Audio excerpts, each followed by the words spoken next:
Hello everyone. Today, we will learn about another case. The case of Chelsea Brooke.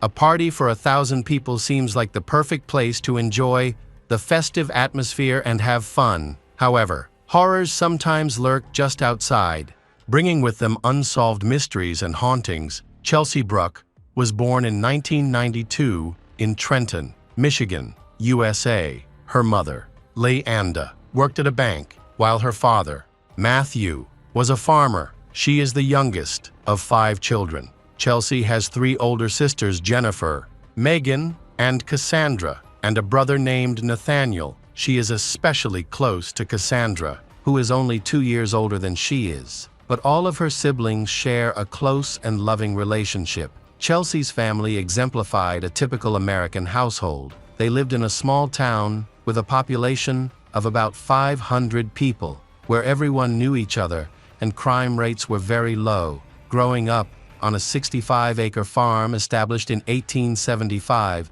by her great-grandfather, Chelsea was raised in a supportive, religious environment with strong moral values. Her family also had been involved in agriculture for 4 generations. Chelsea attended a Christian school, where she spent her free time studying Catholic scriptures. Later, she transferred to Monroe Secondary School, which focused on sports, cheerleading, and football. After finishing her education, Chelsea continued to live on the farm with her parents and her sister, Cassandra. During this time, her older sisters got married and moved out. Chelsea had a passion for cooking and intended to attend culinary school to become a chef to gain experience. She took a job at a nearby restaurant called Olga's Kitchen, where she worked as an administrator and felt very happy in her role. Chelsea was a friendly, sociable, and attractive young woman. She loved to express her individuality, often dyeing her hair bright colors like pink and getting a small anchor tattoo behind her ear. When grown up, she maintained a close relationship with her parents. She didn't have a driver's license and wasn't particularly interested in getting one, as her parents always helped her with transportation. By the time she turned 22, she had worked for 4 years and developed a close circle of friends with whom she regularly connected. Chelsea loved going to parties, and one of her favorites was a rock concert organized by a local musician named Mike on his farm. Over the years, what started as a small gathering grew into a well-known event, attracting around 1,000 people, including attendees from neighboring states. Mike had his own band and also invited other local performers. This year, the concert was themed for Halloween and scheduled for October 25, 2014. In Newport, Michigan, which is about half an hour from Ferndale, Chelsea was excited about this big event and planned to attend with her friends Becky Brinson and Laura Taylor. At the event, Chelsea and her friends planned to dress as Poison Ivy from the Batman universe. Chelsea created the costume herself, using a swimsuit as the base and adding various details. After many nights of hard work, the final result was impressive. She crafted a costume that looked original and was worthy of first place. On Saturday, October 25, 2014, the friends gathered for the party. Laura drove them to the party, and they decided not to go home right after the event. Chelsea, now 22 years old. She intended to spend the night at Laura's place. She packed her things and set out for a fun evening. She plans to arrive at the concert around 10 p.m. However, it was still early, and the event had not yet started. Preparations were still in progress, but already hundreds of guests had gathered. Eager for a large-scale party, everything seemed well organized. There were several food and drink vendors, security guards, ensuring safety, and parking appeared secure. The girls, who had attended this event before, could not have imagined that this time it would turn into a nightmare. After parking the car, they walked toward the concert venue. Since Chelsea's costume had no pockets, she had to leave her mobile phone in the car to avoid losing it. Nearly 1,000 people attended the event, many dressed in elaborate costumes. Alcohol was abundant, and some attendees were under the influence of illegal substances. These things created a lively atmosphere. Most of the people were unknown to the girls, who who had gathered from different cities. But there were several familiar faces. Penny and her sister Heather. The group had a strong bond, having known each other for many years, even though Penny was 10 years older than Chelsea and had her own children. They all felt the energy of the event and enjoyed it. When the rock concert finally began, everyone reveled in the loud music. Chelsea and her friends quickly immersed themselves in the lively atmosphere. They happily drank and danced with everyone. However, because they were too excited to play, Chelsea and her friends lost each other. The situation was further complicated because all the girls were tipsy and disoriented by the noise and chaos of the party, making it hard for them to keep track of everything. Laura tried to locate her friend but was unsuccessful. Becky and Laura weren't overly concerned because there were many acquaintances at the party. They assumed Chelsea was with someone from her circle and would get a ride home later. Around 1 a.m. on October 26, Laura decided to leave the party and go home, unable to find Chelsea in the crowd. Laura gave Chelsea's personal belongings to Becky and asked permission to leave first. Becky woke up early the next morning, aware that none of her friends had plans for that Sunday. They all assumed they would sleep off the effects of the night before. She tried to call Chelsea's mother to inform her that she had Chelsea's things, but couldn't get through. She went about her day, and later in the evening, Chelsea's sister, Cassandra, messaged her to say that Chelsea still hadn't come home. Becky responded that she was spending the night at Laura's place. Everyone felt relieved, thinking Chelsea was safe. But when Chelsea still hadn't returned by Monday, it raised concern. Chelsea's relatives reached out to Laura, but they hadn't heard from Chelsea either. They began contacting all their friends who had attended and find that none of them had seen Chelsea since they lost track of each other that night. Chelsea hadn't communicated with anyone and don't post anything on social media,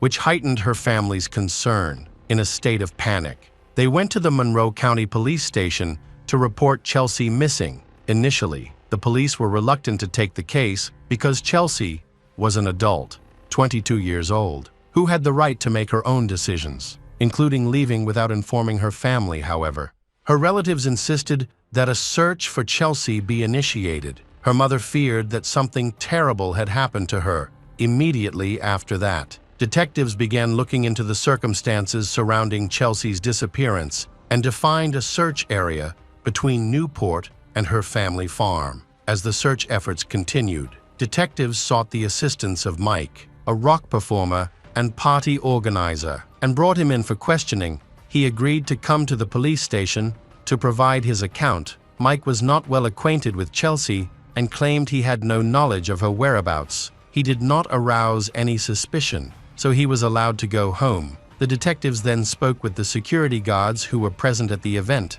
They stated that they hadn't noticed anything unusual. However, Chelsea's relatives suspected that Mike knew more than he was letting on, so they went directly to his house in search of information about their daughter. They intrusively entered his property, where the party had taken place, and began searching for clues themselves. When tensions escalated quickly, Mike permitted law enforcement to enter his area, wanting to avoid any implication of wrongdoing. Despite the organized search, the authorities found nothing relevant to the investigation. There were no leads. The detectives continued to interview attendees of the Halloween party, but it proved challenging to gather information, as it was a costume event where everyone wore masks and consumed alcohol. These were young people eager to make a name for themselves as a result of their conversations with the party guests. The detectives received hundreds of conflicting statements. Many of these claims were difficult to verify and took a considerable amount of time to investigate. Most of the information turned out to be false, likely due to confusion among people. However, some individuals seemed to purposely exaggerate their stories to gain attention. Some of the statements are completely absurd. One partygoer claimed that a girl could have been kidnapped for slavery, while another suggested that a satanic ritual was taking place.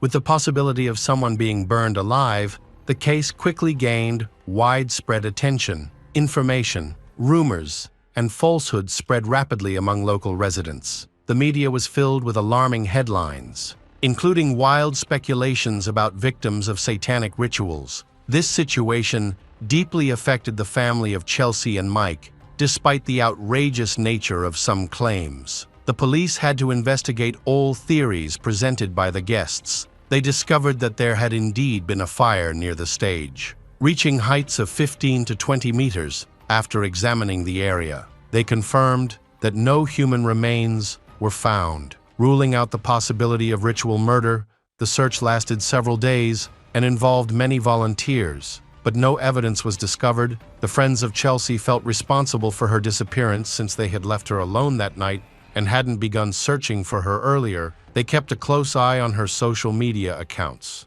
hoping to find clues about Chelsea's whereabouts since she was alone. Her boyfriend was not considered the main suspect, however. The police interviewed all the young men who had any connection to Chelsea in recent years, searched their cars, and collected DNA samples from those individuals. During this time, rock singer Mike allowed a command center for the search operation to be set up on his farm and supported the police in every way he could. He even provided a generator so the search team could have electricity. A tent camp was established for volunteers and those concerned about Chelsea's disappearance, including her family and friends. The search for Chelsea continued almost around the clock. But there was little progress, despite the warm welcome and extensive help Mike provided to the investigation. Detectives remained suspicious of him. This was mainly due to his reluctance to communicate, which led them to believe he was hiding something.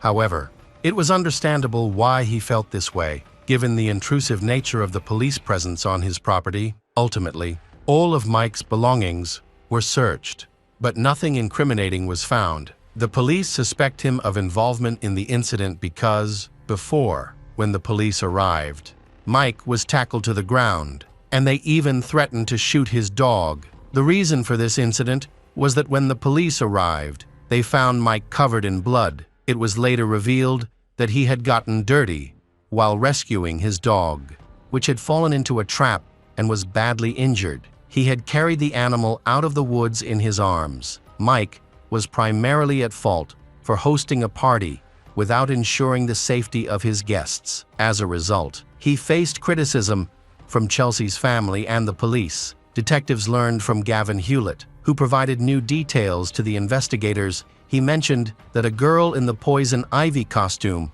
was also looking for her friends after she had gone missing. She approached other party guests, asking about Laura, but no one offered to help. Distressed, she started to cry, and Gavin offered her his cell phone around 1 a.m.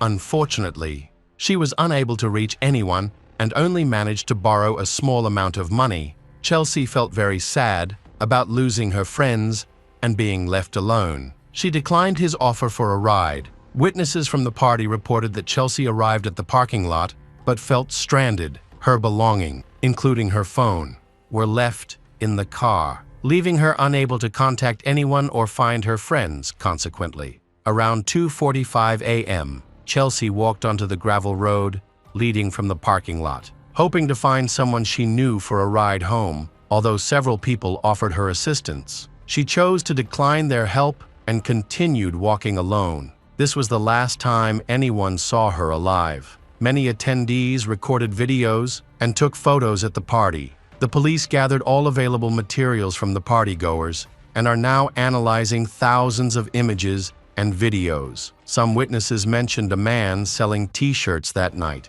They were searching for him not as a suspect, but as a potential witness who might have seen Chelsea. When officers located the t-shirt seller, he reported that he indeed saw a girl in a bright poison ivy costume, making her hard to miss. He gave to provide the police with some helpful information that a man wearing a sweatshirt and hoodie approached Chelsea, and they engaged in conversation around 3 a.m. She left with him. Their interaction seemed friendly, and they did not hug or flirt. This man was captured on multiple security cameras in the area. Using these recordings and the account of the t-shirt vendor, a forensic artist created a sketch of the man who may have been the last person to see Chelsea alive. This sketch was released to the media, along with a reward for any information that could assist in solving the case. The reward fund gradually increased from $5,000 to $30,000. Leaflets were widely distributed, and Monroe County was filled with photographs of Chelsea by that time. Approximately 300 leaflets had been handed out. Every community had posters featuring her photo, and the leaflets were even included with pizza deliveries. The police station began receiving calls from local residents with tips. Many leads were reported. Data was analyzed, and around 1,000 interviews were conducted. But none of this resulted in significant progress. A breakthrough in the case occurred in 2015, just before the new year. When a woman named Cree Carr contacted the police department, she reported that her boyfriend had confessed to killing Chelsea. Cree had confronted her boyfriend, who threatened her with a knife, and during this confrontation, he revealed that it was the same knife he used to kill the girl in the poison ivy costume. She managed to escape from him as he intended to chase her and her child when knowing about the high-profile case of Chelsea's disappearance. Cree wanted to assist in the investigation. The police were suspecting that the caller might be seeking revenge. As similar cases had occurred in the past, however, they could not completely disregard her call, so they decided to investigate during their inquiries. They discovered that the report was false. Cree up being one of 2 people arrested by the police, evidence showed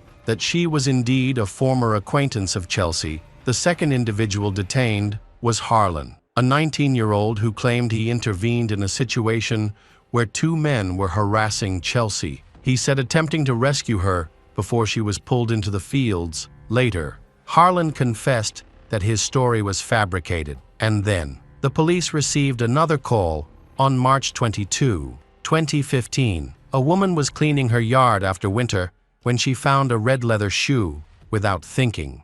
She discarded it in a garbage bag. Later that evening, her husband noticed the shoe and inquired about it. She explained how she found it while cleaning. He suggested that the shoe might be linked to Chelsea's disappearance, as she had been last seen wearing red shoes. Their home was located 7 kilometers from the party. Police had previously searched this area multiple times, and the couple was shocked that the searchers had overlooked the distinctive red shoe. Confused by the situation, she contacted the police to report her discovery. When officers arrived, they examined the area and the shoe. They confirmed that it closely resembled one belonging to the missing Chelsea. However, they found nothing else nearby. It turned out that this area had not been thoroughly searched before. The searchers were pressed for time and could not conduct a proper investigation before winter set in, and the snow later covered any potential evidence. As a result, the search was essentially ineffective. Soon after, another significant find was made. On the 15th, Eric Kassap was collecting scrap metal with friends when he stumbled upon a red wig while sorting through some debris near the railroad tracks. This wig was identical to one Chelsea had worn on the night she disappeared. Initially, Eric did not contact the police, although he was aware of the missing girl. He had not paid attention to her accessory. A week later, he saw another news report about the search for Chelsea wearing the same outfit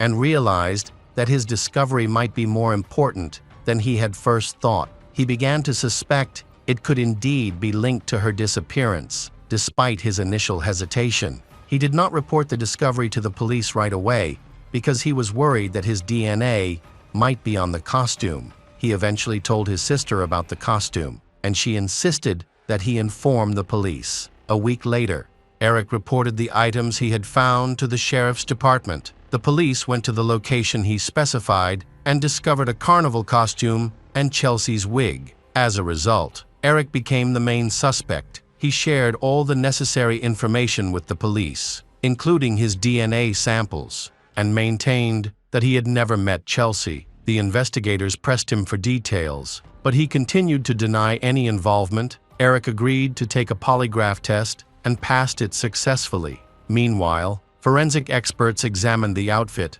They found that the straps had been torn off, indicating that someone had forcibly removed them from the girl, and the leggings were completely ripped. A forensic analysis of the poison ivy suit revealed brown stains that resembled blood. Further testing confirmed that the stains were indeed blood and belonged to Chelsea. By that time, over 1 million flyers had been distributed, but there was still no significant progress in the case. On April 24, 2015, John Markin was preparing his 5-hectare plot, which was densely forested. For construction, this location was close to where Chelsea's clothes had been discovered and not far from the site of a nearby rock concert. During the construction work, a bulldozer became stuck in a muddy area when the driver got out to investigate. He observed what looked like a human skeleton. He alerted the other workers, who confirmed it was indeed a badly decomposed human body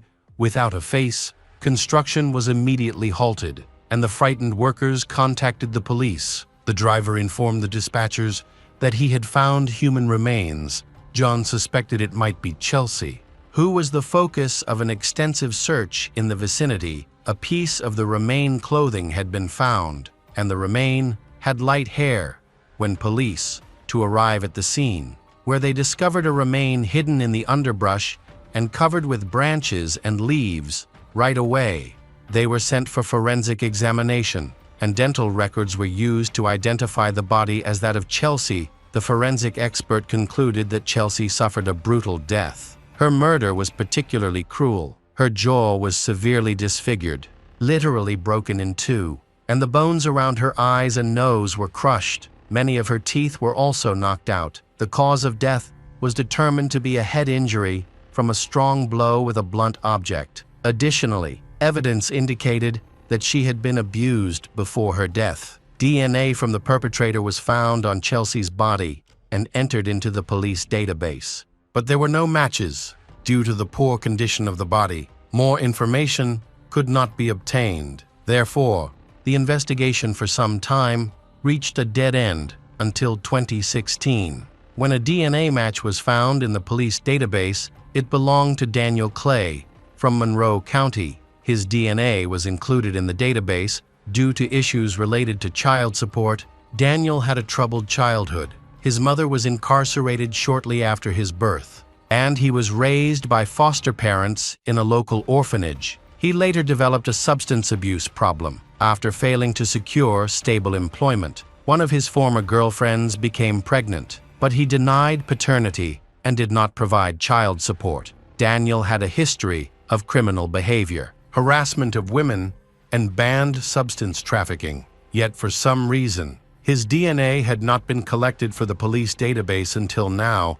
On July 22, 2016, the police were driving the guy, who tried to escape but was caught. Daniel was taken in for questioning. Initially, he thought the police were investigating him for child support issues, but the detectives quickly shifted the focus to Chelsea's murder. He admitted to being at that Halloween party, but said he left early and denied having any connection to Chelsea, claimed he had never seen her before. Of course, the police officer did not believe him, as posters of Chelsea were displayed everywhere, making it impossible for Daniel not to know about her disappearance. However, he could not explain how his DNA ended up on the clothes and body of Chelsea. Investigators started using more sophisticated techniques to gather information. They employed a good cop, bad cop approach, which led to changes in the suspect's story. He admitted that he had forgotten some details, but he claimed that at a party, he had intimate with an unknown girl. He described her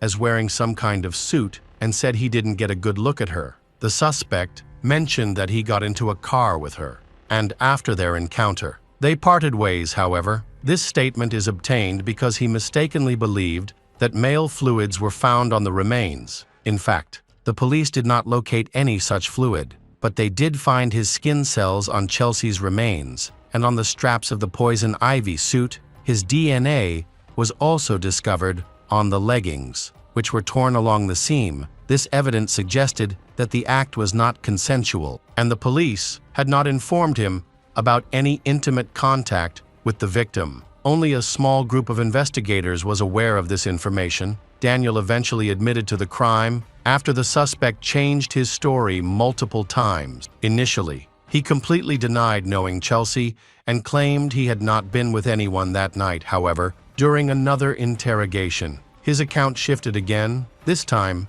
Daniel stated that he did intimate with a girl he met while leaving the parking lot. She got into his car and started flirting with him, although he initially responded to her advances. He soon became aggressive during their encounter. She asked him to bite, hit, and strangle her. He complied and strangled her for several seconds. Afterward, he realized she was unresponsive despite his attempts to revive her. She had no pulse. In shock and panic, Daniel drove for about half an hour along forest roads, trying to figure out what to do. Eventually, he disposed of her body in a remote area near an abandoned site. He could not explain why her clothes were found far from the body. Overall, his story was seen as absurd and unbelievable. Leading no one to trust his account, Daniel created an elaborate web of lies that ultimately led the police to lose patience and charge him with the murder of Chelsea. He claimed her death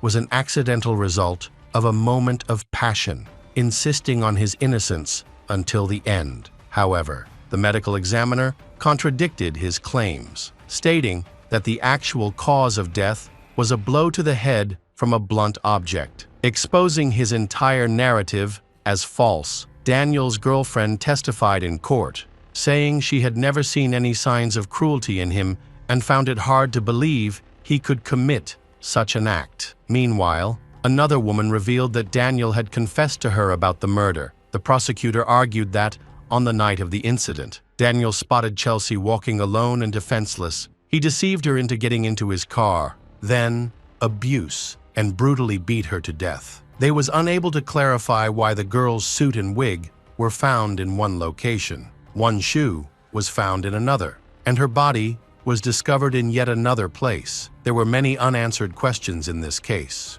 But the key point is that Chelsea's body was recovered and the perpetrator was apprehended. To counter Daniel's false testimony, a special dummy was used to demonstrate how someone could be strangled for a few seconds right in front of the jury. It was shown that his claim was false because, in reality, it takes more than 3 minutes of pressure on the neck to cause death, which left a strong impact on the jury. Additionally, the prosecutor reiterated the injuries inflicted on Chelsea by Daniel. The brutality of the killer was evident in the manner in which he caused these injuries. It became clear that such a heinous act could not have been committed by chance. Daniel was found guilty of both abuse and murder, resulting in a life sentence without the possibility of parole, along with an additional 75 years for other acts of violence against women. Incredibly, Leanda surprisingly revealed in a media interview that she has forgiven her daughter's killer. She even gifted him a Bible, which he promised to keep. Hello friends, welcome to our channel. Today we're going to take a look at another horrible case with you. The case of Macdonald family. Jeffrey Macdonald was born on October 12, 1943, in New York, USA. He was a well-known figure in his youth, serving as the quarterback for his high school football team and being very popular among his peers. After graduating from Princeton, Jeffrey attended medical school and completed an internship at a prestigious medical center in New York. He married Colette Stevenson, a high school acquaintance. Shortly after their wedding, they welcomed their daughter Kimberly, and 3 years later, their son Kristen was born. After completing his education, Jeffrey joined the Army and was later accepted into the elite Green Berets. In the next 2 years, Jeffrey was assigned to the Fort Bragg military base in North Carolina. After a period of frequent relocations, their life finally became stable. They settled in the nearby city of Fayetteville and lived in a house provided by the state. Jeffrey returned home from work at 6 p.m. and no longer had to go on business trips, which allowed Colette to feel more at ease. She hoped that once Jeffrey completed his service in a few years, they could move to their own farmhouse, away from the city's hustle and bustle. At the time of the tragedy, Colette was pregnant with their third child, and everything seemed perfect. Their love story tragically turned into one of the most horrific crime episodes in U.S. history. At approximately 3:30 a.m. on February 17, 1970, the operator of the Fayetteville Rescue Service received a call from a man identifying himself as Captain Jeffrey Macdonald. He reported that a violent attack had taken place in his home, stating that his wife had been stabbed to death and possibly raped. He was unclear about the fate of his children and urged for immediate assistance. The dispatcher quickly dispatched a police car to the scene. As the police were heading to the house, they saw a strange woman standing in the rain at 3:55 a.m., wearing a wide-brimmed hat. She was doing nothing and appeared to be waiting for something. However, the officers didn't have time to investigate further, so they drove past her. A few minutes later, they arrived at the Jeffrey family home, where the police entered through the back door because the lights inside were off. In the first room, officers discovered the body of a woman lying on the floor, showing no signs of life. She was covered in blood, and her position suggested she may have been raped. Her face was severely disfigured.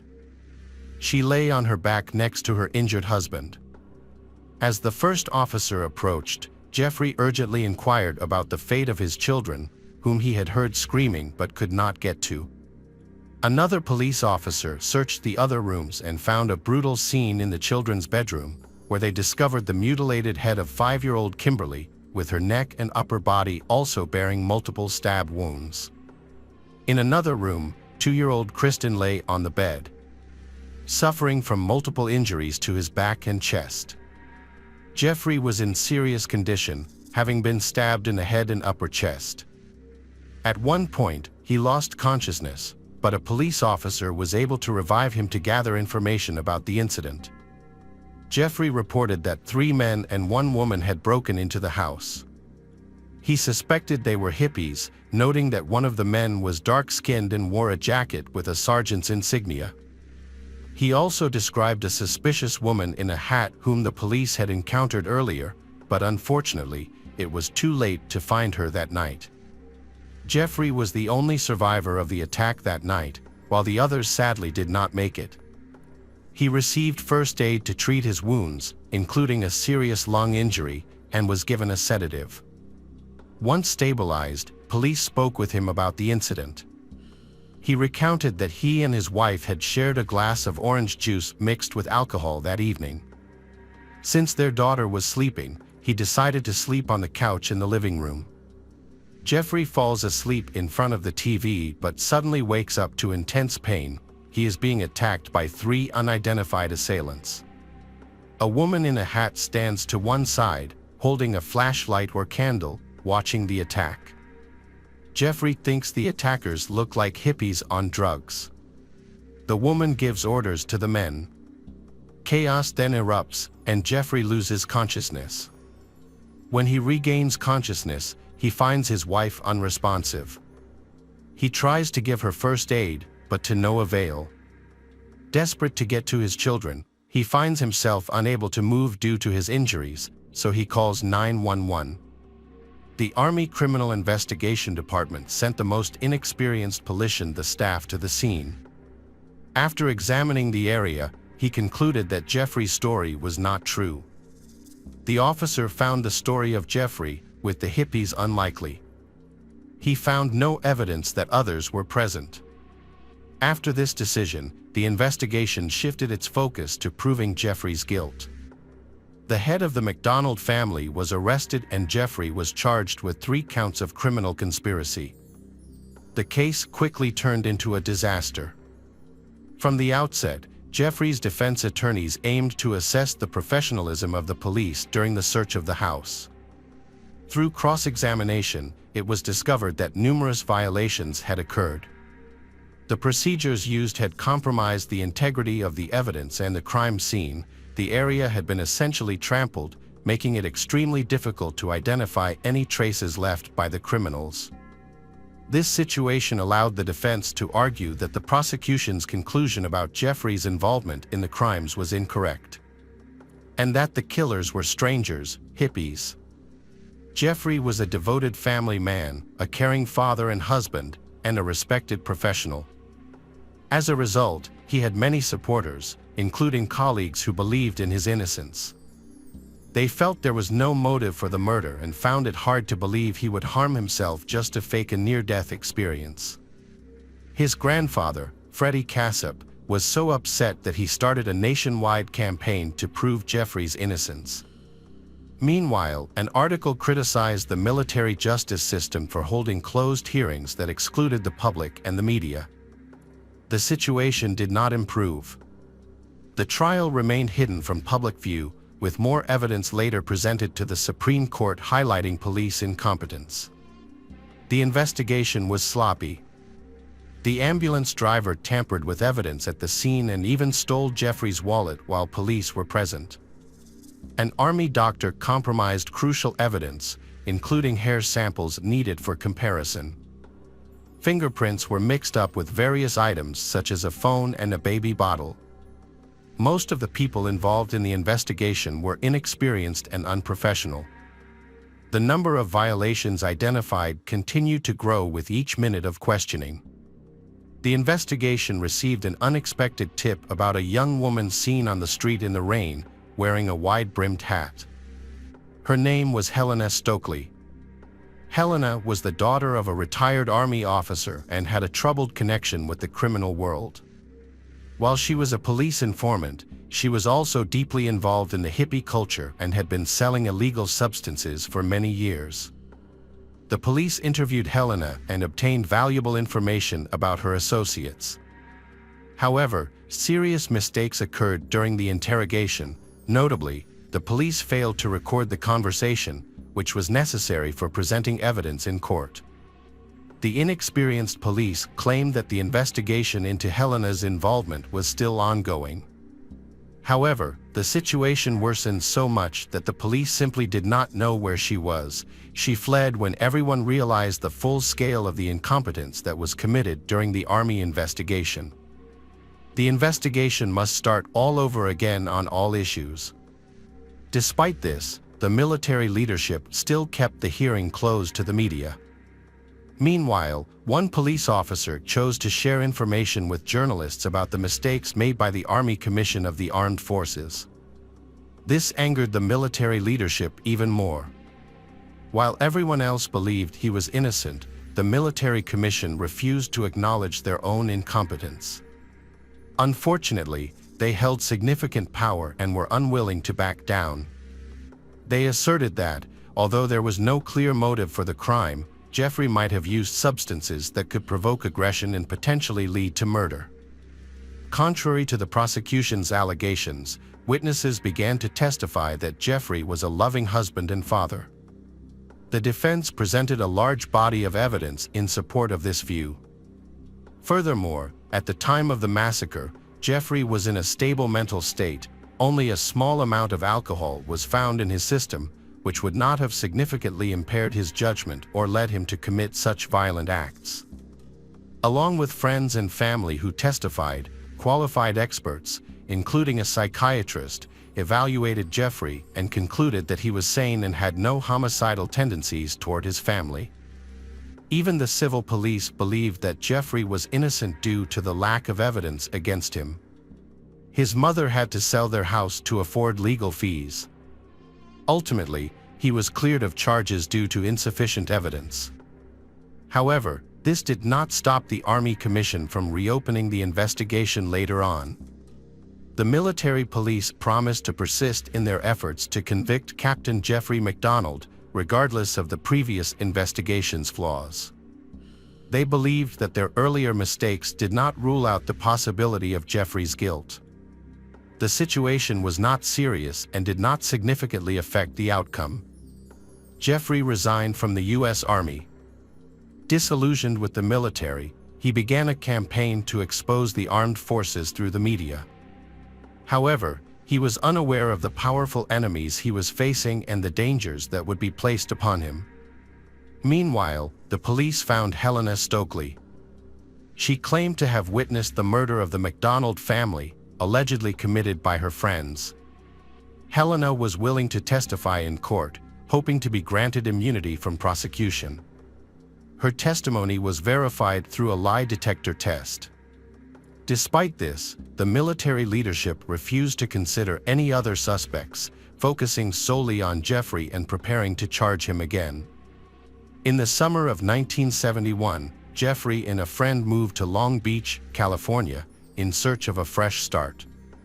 Initially not realizing that a conspiracy was brewing against him, they both found jobs in the emergency department of a medical center, where their efforts helped make it the best department in the entire facility. Jeffrey's skills were highly regarded, leading to his work being published in medical journals. He also became an advocate for children's rights, fighting against child abuse.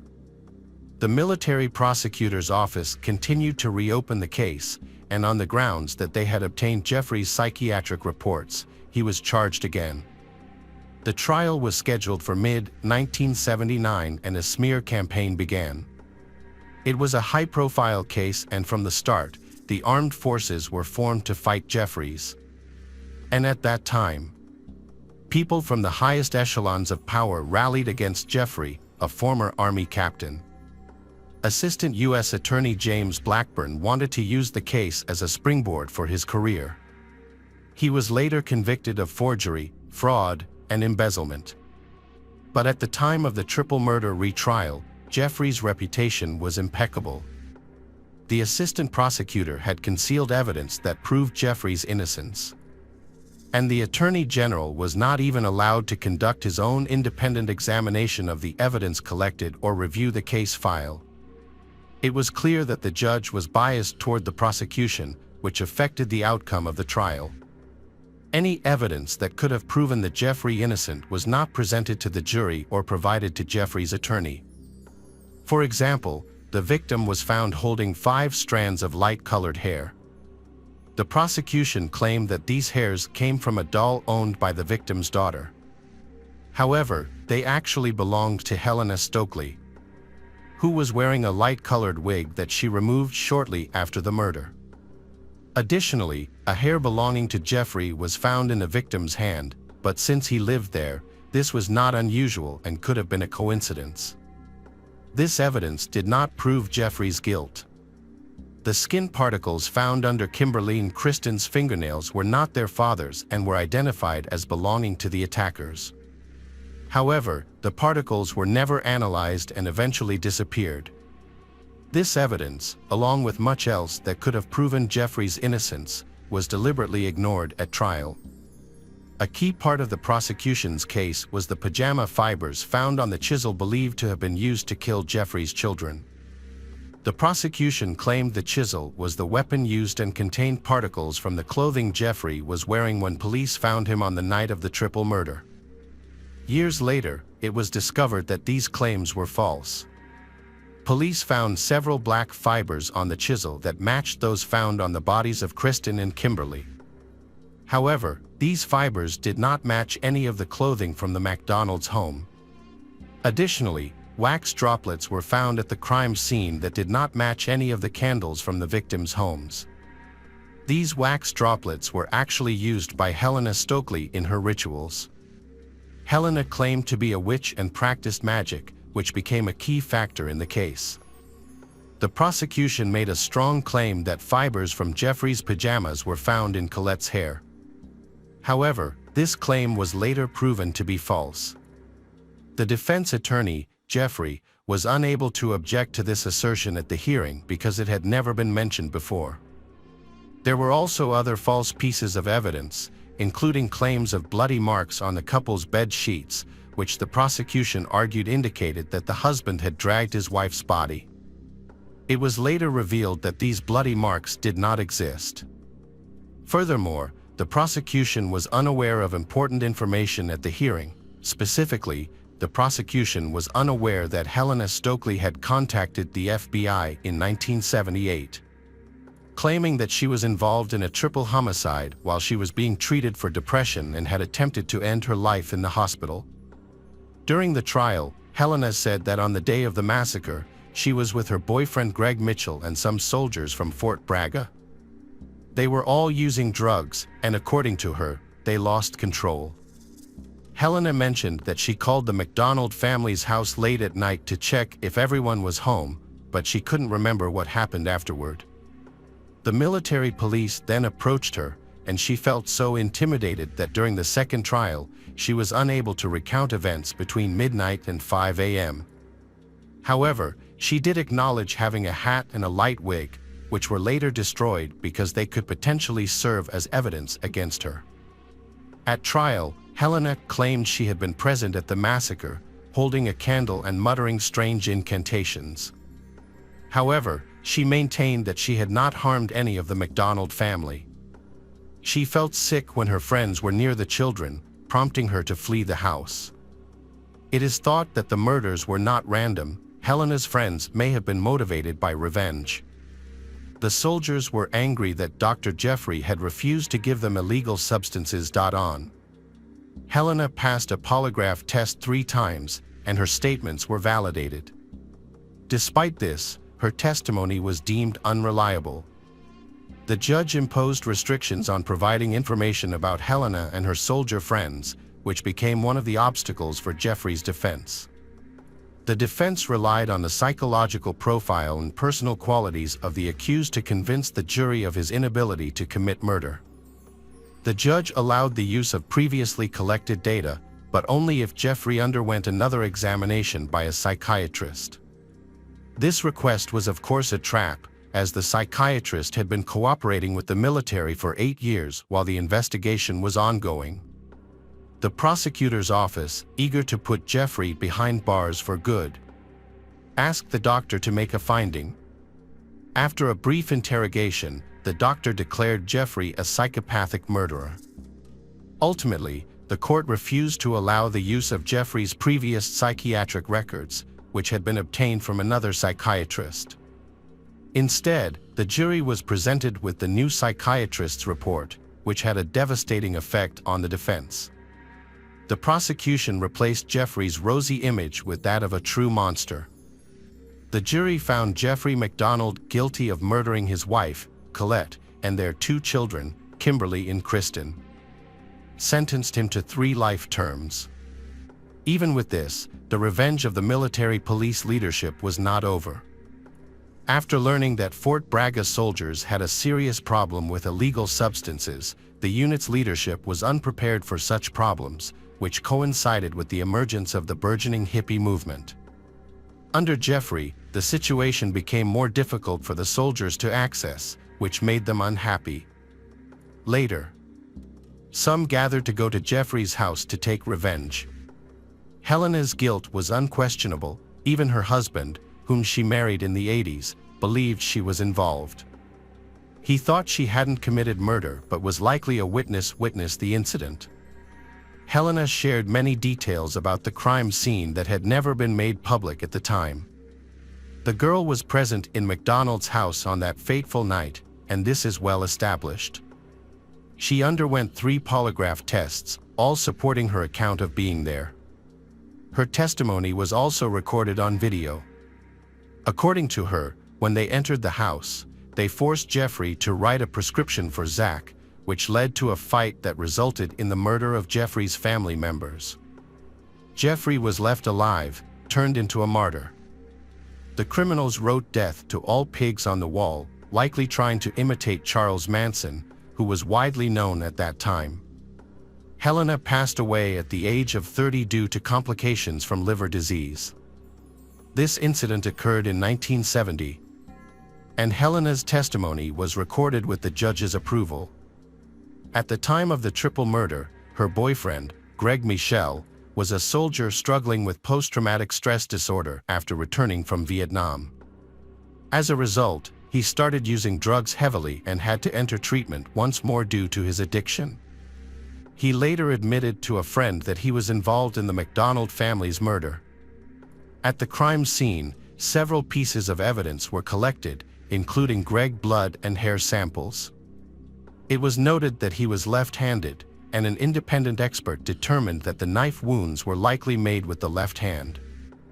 Additionally, he had liver issues, which prevented him from testifying during the trial. Jeffrey Macdonald's fatal mistake was befriending writer Joe McGinnis. They met just before his retrial, and Jeffrey asked Joe to write a book about his case. Jeffrey believed this would give him an advantage in the upcoming hearings. Jeffrey then allowed Joe to attend all of the meetings in detail. In return, Jeffrey received a portion of the book's advance from the publisher and agreed not to contest the book's contents. The friendship between the two men grew stronger. Joe supported Jeffrey and convinced him that Joe was still defending Jeffrey's innocence. However, Joe eventually betrayed Jeffrey by portraying him as the true monster in his book. From private conversations, Joe discovered that just before the triple murder, Jeffrey had taken diet pills, which were quite strong at that time.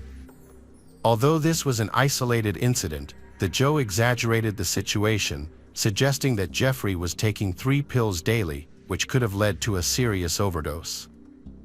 Joe claimed this was the cause of Jeffrey's anger and violent behavior towards his family. He even pointed to a specific incident: Jeffrey's daughter had wet his side of the bed. In a normal family, the father would not react angrily to such an incident, but Joe saw it as the reason why Jeffrey, the man who was supposed to love his family, lost control. Joe believed that, under the influence of drugs, he had gone psychotic and ended up killing an entire family. However, a toxicology test found no drugs in Jeffrey's system, only a small amount of alcohol. During the trial, Joe said he had changed his mind about Jeffrey's guilt, believing it was more financially beneficial to Jeffrey. The controversial book did significant damage to Jeffrey's reputation. As a result, support for Jeffrey's innocence dwindled. However, Jeffrey successfully sued the book's author for libel. In August 1980, Jeffrey filed a lawsuit seeking millions in damages. After several hearings, the court awarded him $325,000. While most of the compensation was placed in a trust, Jeffrey retained the right to continue his fight for justice against the author. Jeffrey's story resonated with many people. Several well-known lawyers believed in his innocence and volunteered their services to help secure his acquittal.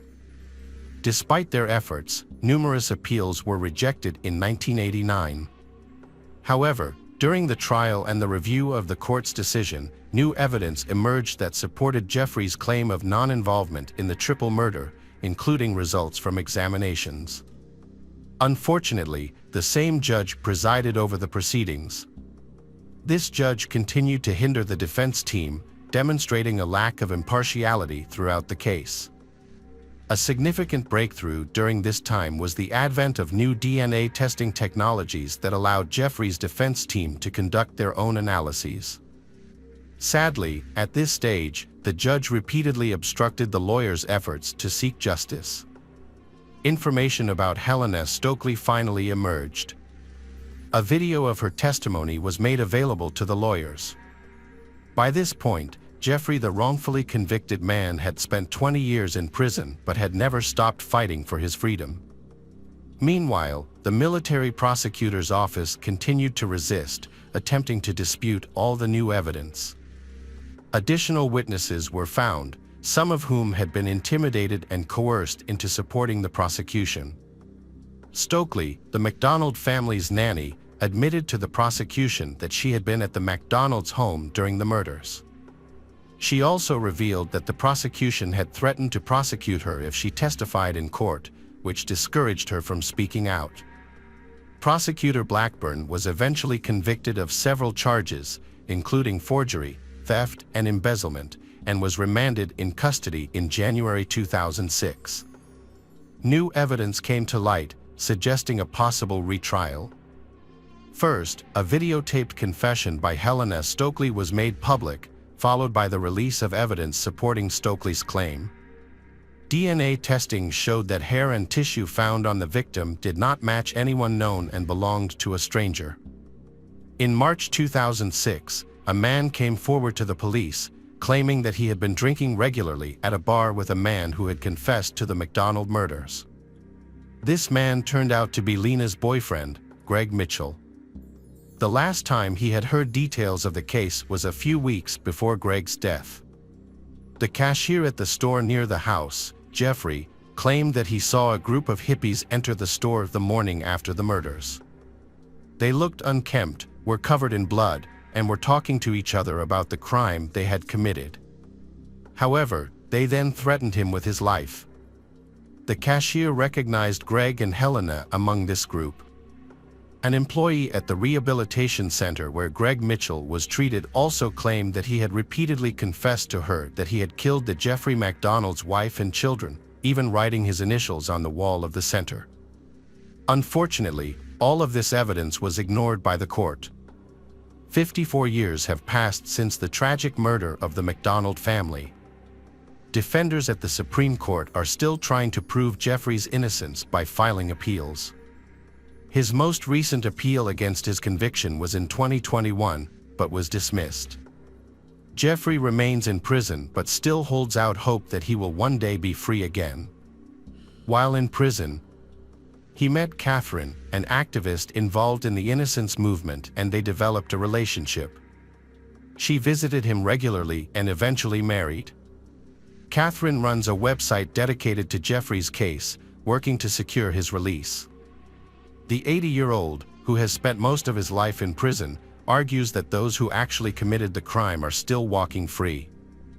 Many of those responsible have lived their entire lives without facing justice, and some have even died without being held accountable for their actions.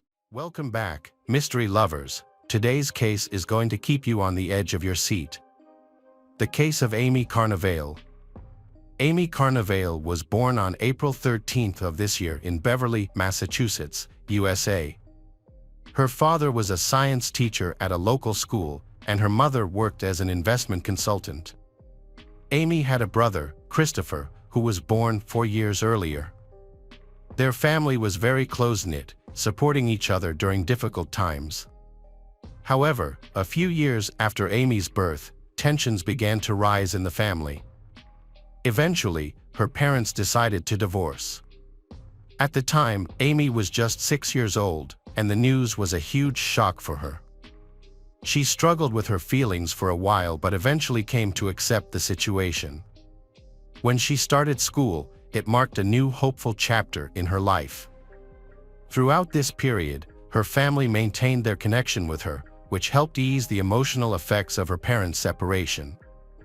Amy was a beautiful and intelligent girl who became popular at school. She joined the cheerleading team and played field hockey. Friendly and sociable. Despite her busy social life, she had a deep love for nature and enjoyed spending time outdoors. Amy often combined her passion for nature with sports by playing golf with her father. Although she lived with her mother, she had a strong and positive relationship with her father. Amy dreams of becoming a hairstylist or hairdresser because she enjoys making her friends look beautiful. At this point in her life, she is preparing to enter high school, and she is a member of the school's cheerleading squad. She recently met a boy named Jamie Fuller at a friend's party. Amy was 12 years old, and Jamie was 14 at the time. It was well known that Jamie was a difficult person and often disrupted the peace at school. While he wasn't aggressive or malicious, some of his jokes crossed the line. Amy's parents disapproved of the relationship, thinking he was not good enough for her. When they first met, he was a skinny guy. But later he decided to get fit and build muscle to impress others. In pursuit of this, he chose to use steroids to accelerate his progress. Their relationship faced frequent challenges. There were times when they wouldn't speak for weeks but would eventually get back together. However, after he began using steroids, Amy and her friends noticed significant changes in his behavior. Jamie became increasingly aggressive and unpredictable. Their arguments grew more common, occurring both at school and outside of it. Jamie's treatment of Amy deteriorated, and some of his friends reported that he made hurtful comments that she did not deserve. Things got worse. At Amy's age, she didn't know what to focus on in a relationship or how to fight back against her boyfriend's controlling behavior. Jamie acted like he was in charge, trying to control every aspect of her life. Jamie began dictating who she could talk to and wanted to know where she was at all times. He even tried to create conflict between her and her closest friends and family. Jamie became increasingly controlling, telling her what to wear, how to look, and who she could be friends with. He tried to cut her off from school sports teams. Even though Amy complied with his demands, he continued to find new ways to insult and provoke her. Amy's friends often witnessed the humiliation she faced at Jamie's hands. Since 2020, several states have enacted laws classifying manipulative and controlling behavior as a crime. Research shows that this behavior often marks the beginning of a dangerous path that can lead to physical violence or even death for the victim. Unfortunately, at that time, had nothing to charge against him. Despite the fact that her friends were very worried about what was happening, Jamie's behavior became increasingly unpredictable, and problems with the law began. In the 90s, he was arrested twice for armed assault on a person. However, due to his age and lack of previous offenses, Jamie got away with it. He also convinced his girlfriend to keep quiet about these incidents. During this time, Amy did not share much about her relationship difficulties with others. She and Jamie frequently broke up and got back together, indicating that their relationship was in trouble.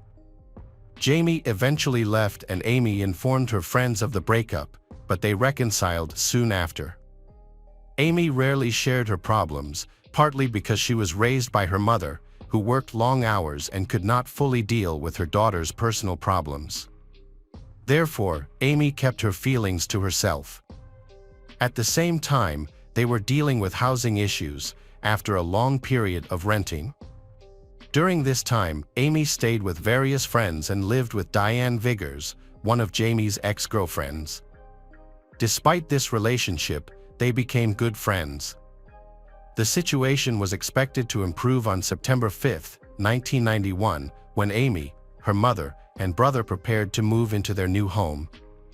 They had been renting for a long time, which had put a strain on their family finances, making this move a much-anticipated change in their lives. Amy had been living with her friend Diane before this incident. After breaking up with her manipulative boyfriend again, she was determined not to get back together with him. That day, she attended another field hockey practice and excitedly told her friends about her decision to end the toxic relationship for good. However, she mentioned that her ex-boyfriend, Jamie, kept calling her. Although she tried to ignore him, he was persistent. He wanted to see her, but she refused. He eventually asked her if she would like to cut his hair as a farewell gesture to their past relationship.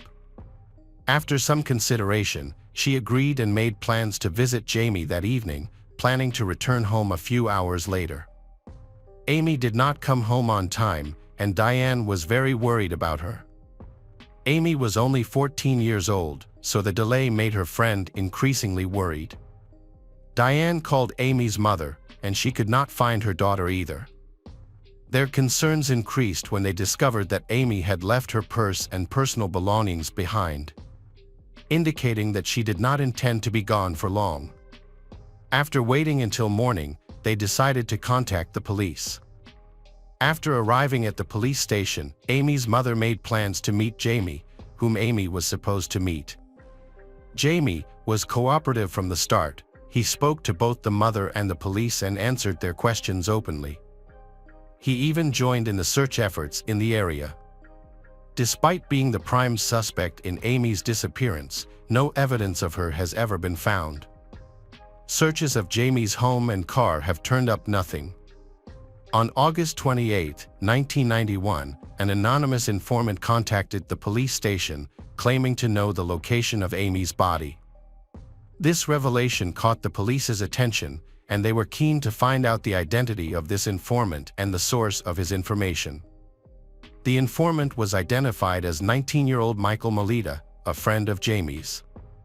When the police arrived at his home, he promptly agreed to assist with the investigation. At the police department, he confessed everything he knew about the tragic events of August 23. He explained that on August 22, the day before, Amy had planned to go to the beach with her friends.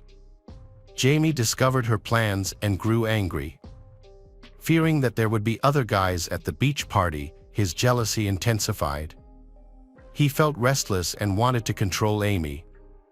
On that same day, he met with Michael and voiced his wish to kill his ex-girlfriend.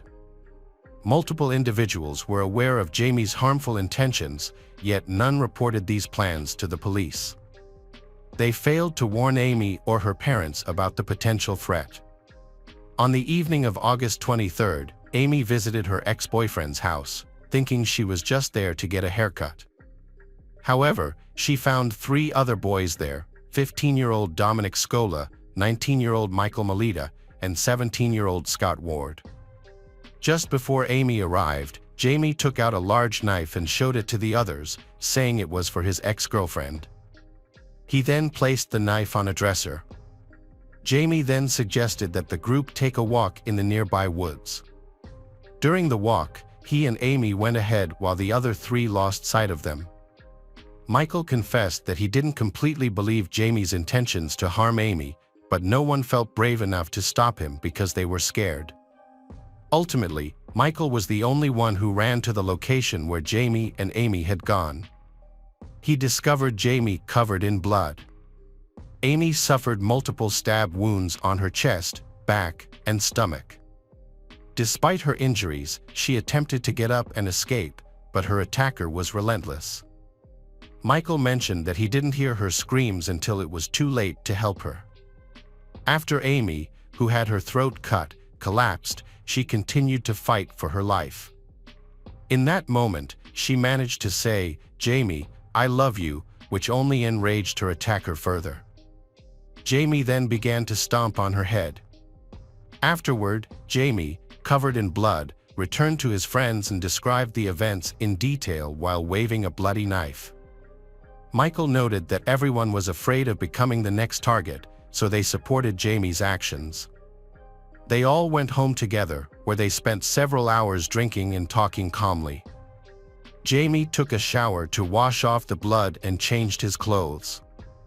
Jamie and Michael walked into the woods to where Amy's body was left. It was dark by then. They wrapped her body in trash bags and joked about the situation, showing no remorse or regret. When they reached the pond, they tied several concrete blocks together and threw the body into the water from the dock. Jamie made a sarcastic comment as he drowned Amy's body. He then took a bloody bracelet and necklace from her, wiped the blood off them, and wore them around his neck. This behavior is typical of a serial killer who keeps trophies as a reminder of his crimes. After Michael explained everything to the police, he was asked again how he could be involved in Amy's death. He clarified that he did not stab her, he only helped his friend dispose of her body because he was threatened. Michael confessed that he was afraid of Jamie. He believed that if Jamie learned about his conversation with the police, he would be killed.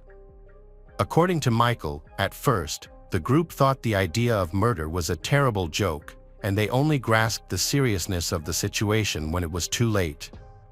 As the situation progressed, the 3 friends went along with Jamie's plans to avoid provoking him.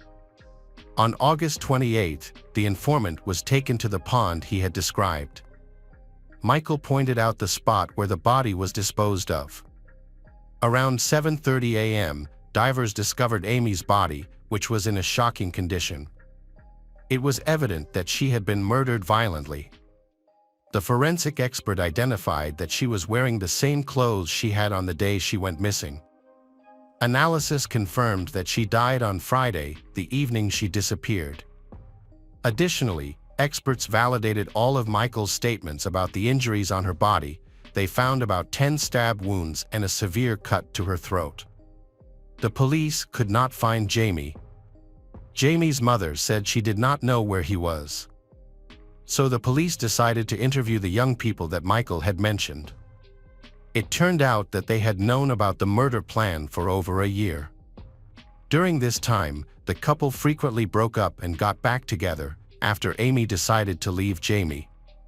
He did not want to let her go because he could not allow her to be with someone else. Therefore, in the end, he decided to kill her. As the police questioned the young men, more disturbing details about the case emerged. Just before they broke up, Amy had told her boyfriend that she was pregnant. He was upset by the news, especially since Amy had intended to keep the baby. Jamie was furious and even gave money to friends to attack Amy, hoping she would lose the baby. He wanted to avoid the responsibility of being a father, but his friends refused to help him. One of Jamie's friends recalled Jamie shouting that Amy had never agreed to terminate the pregnancy. Jamie eventually decided to take action against her. However, after an autopsy, police discovered that Amy was not pregnant at the time of her death. The rumor of her pregnancy became one of many speculations in the case. However, this does not rule out the possibility that she may have been pregnant with Jamie's child and had terminated the pregnancy. Unfortunately, her physical condition makes it impossible to verify these claims. The police began talking to Diane, who had lived with Amy before she was murdered. It turned out that Diane was Jamie's ex-girlfriend and had gone through the same problems in her relationship with Jamie as Amy had. Diane completely empathized with Amy's experience in a toxic relationship. Diane had also faced abuse and pressure from Jamie, but she had successfully escaped the situation unscathed. Unbeknownst to her, Diane had known about Jamie's plan to kill Amy shortly before Amy moved in with her. Jamie had mentioned taking Amy for a walk in the woods where he would give her flowers, then stab her and dump her body in a pond. However, Diane found this story so unbelievable that she chose not to warn anyone about the potential danger. When the Jamie Fuller was arrested, he faced charges of first-degree murder. Jamie smiled throughout the court proceedings and even made jokes about the victim, showing no signs of regret or remorse.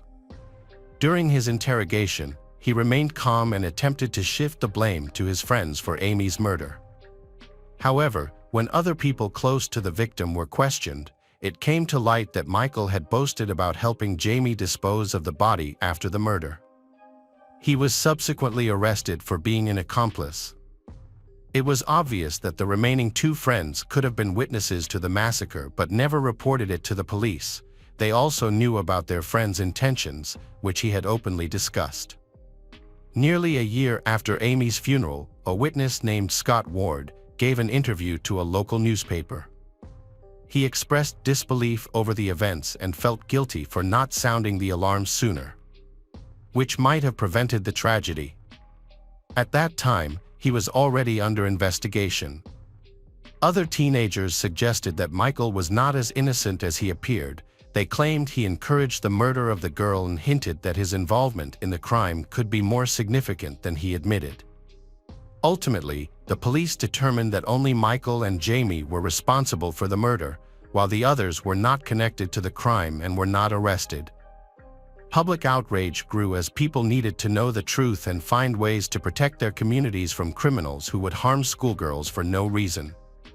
Locals had good reason to believe that all four teenagers were involved in the tragedy. The boys' parents, however, maintained their son's innocence and denied any involvement in the crime. However, police had evidence that Jamie had openly discussed his plans throughout the day. His friends even pressured him to act on them. This behavior showed Jamie was struggling and felt compelled to prove his strength. What motivated Amy's murder? Was it jealousy, a psychotic episode, a desire to harm his child, or provocation? Although the young man was only 16 at the time of the crime, he was tried as an adult. Jamie maintained his innocence and was released on bail of $2,500, which his mother paid. His lawyers pointed out that he had consumed alcohol, and they argued that the combination with steroids could lead to uncontrollable aggression. Therefore, the defense aimed to classify the crime as non-premeditated murder due to insanity, claiming that excessive steroid use can result in psychosis and other mental health issues. The lawyers requested a psychiatric evaluation for Jamie, which involved several assessments by independent experts. All concluded that Jamie was mentally stable and fit to stand trial. Meanwhile, the prosecutor's office argued that the attack was motivated by jealousy. They highlighted the manipulative behavior, strict control, and ongoing assaults that the Amy had endured in the months leading up to the incident. According to Michael's confession, Jamie sought revenge because Amy attended a beach party with her friends. Another friend in the group said Jamie believed that Amy's pregnancy had to be terminated at all costs. The prosecution presented several witnesses, including Jamie's friend Ronald, who had taken carpentry classes with him. In the spring of 1991, Ronald testified in court about Amy's pregnancy. During this testimony, Jamie allegedly mentioned that the only way to get rid of the baby was to kill Amy. Dominic, who was with them that night, testified that he saw Jamie and his girlfriend go into the woods. He then heard some screaming. Dominic then noticed that Jamie had blood on her clothes and hands. Jamie even showed them the bloody knife he used in the attack. The blade was disfigured, indicating extreme violence. Dominic confirmed what Michael had said. Jamie recounted the details of the massacre he had committed. He explained that he first gagged Amy, professed his love for her, and then stabbed her in the stomach. Even then, she was still alive when he slit her throat. Amy told him that she still loved him, which made Jamie so angry that he stomped on her neck and started jumping on her head. The young witnesses claimed that Jamie was sober throughout the attack. They had only consumed alcohol after the murder. Jamie's mother had previously told police that alcohol had a negative effect on him, leading to anger and aggression. She recounted an incident where he nearly destroyed her room in a drunken fight with her. However, alcohol was not a factor in this situation. The forensic expert who testified for the prosecution explained that the stab wound was so deep that it almost went all the way through Amy's body, indicating a high level of hatred behind the murder. There were no signs of sexual violence, suggesting the attack may have been motivated by revenge or jealousy. One of the stab wounds penetrated the bone, disfiguring the knife point, and Amy had extensive bruising on her face and head injuries. Jamie, speaking to the media, claimed that he could not kill Amy because he still loved her. This claim was a lie. His televised declaration of love shocked and devastated Amy's mother, who was struggling to cope with her loss, resorting to sedatives and seeking help from a psychologist. To her, Jamie's display of love was a cruel taunt. The hearing lasted 7 days, after which the jury began deliberating its verdict. The prosecution argued that the Jamie was an extremely dangerous individual with the potential to become a serial killer and called for a life sentence without the possibility of parole. The defense, in contrast, argued that the young man had lost control due to steroid abuse. The jury deliberated for 2 days, taking about 6 hours to reach a decision. Jamie was found guilty on October 23, 1992, and sentenced to life in prison without the possibility of parole. In a separate decision involving Jamie's friend, Michael, who had helped destroy evidence, he was sentenced to 2 years in prison after a hearing on his involvement. The victim's mother, Amy, felt this was an unfairly light sentence for his role in the crime. In 2013, new state laws were enacted that allowed minors convicted of serious offenses to apply for parole. Under these laws, each case had to be assessed individually. As a result of this legal change, Jamie, who had spent most of his adult life in prison, was given the chance for release in 2019 when he was 40 years old. Jamie's request for parole was reviewed but has been postponed indefinitely.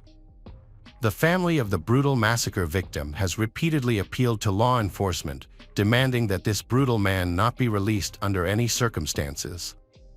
As of now, he is still incarcerated. Amy's mother struggled to cope with her daughter's death, requiring regular visits to a psychiatrist and a significant amount of medication.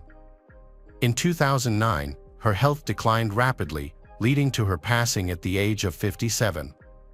Her family believes that her early death was directly linked to the loss of her beloved daughter.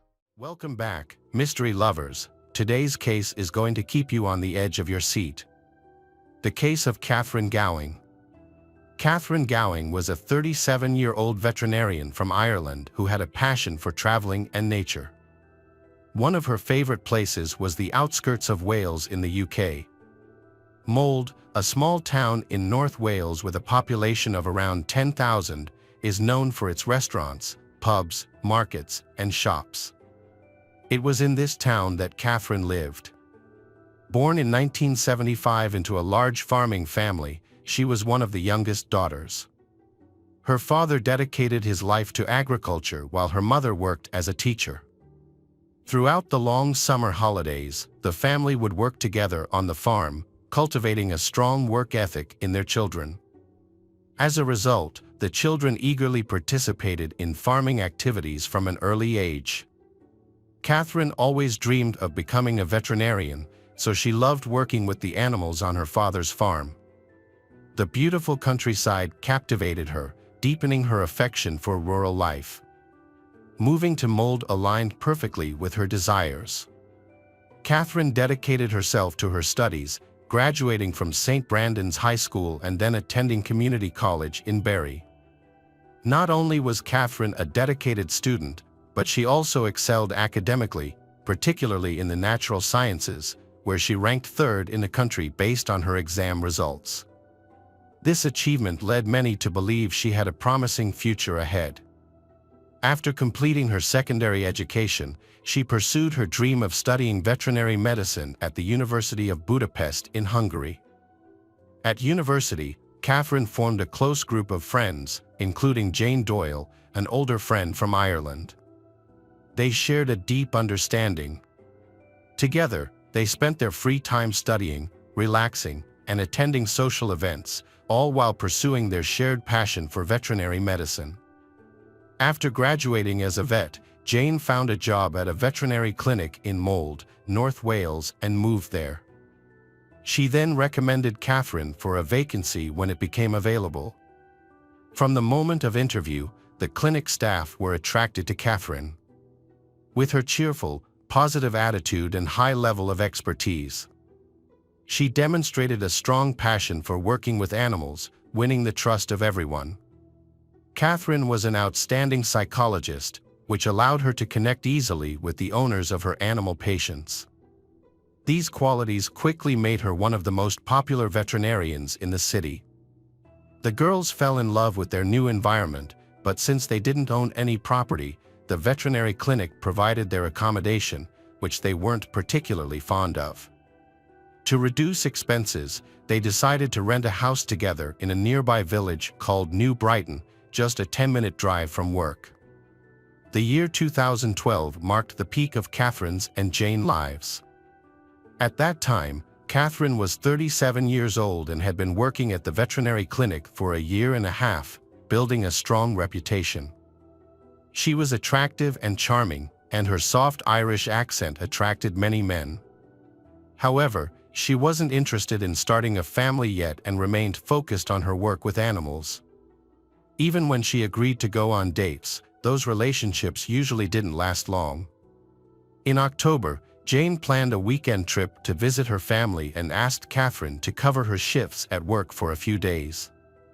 Jane expressed that she not only wanted to visit Ireland but was also considering the possibility of moving back permanently to care for her elderly parents.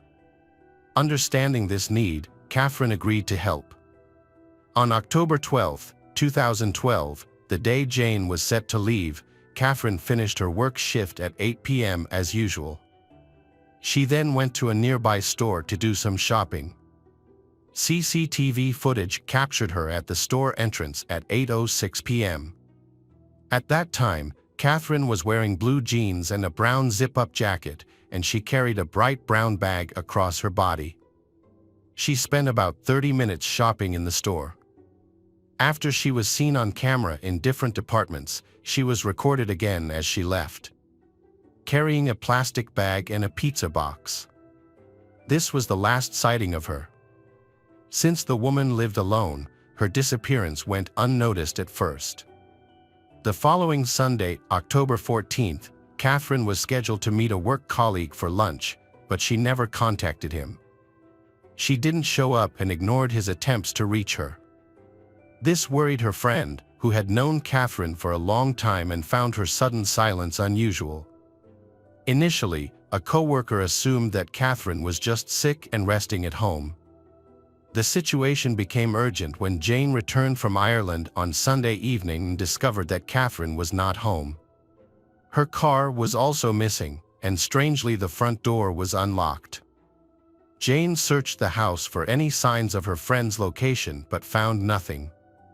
Catherine wasn't answering her calls, and the house was filled with a strong smell of cleaning products, which struck Jane as odd. She also noticed that Catherine's personal items, like her car keys, handbag, wallet, and mobile phone, were missing.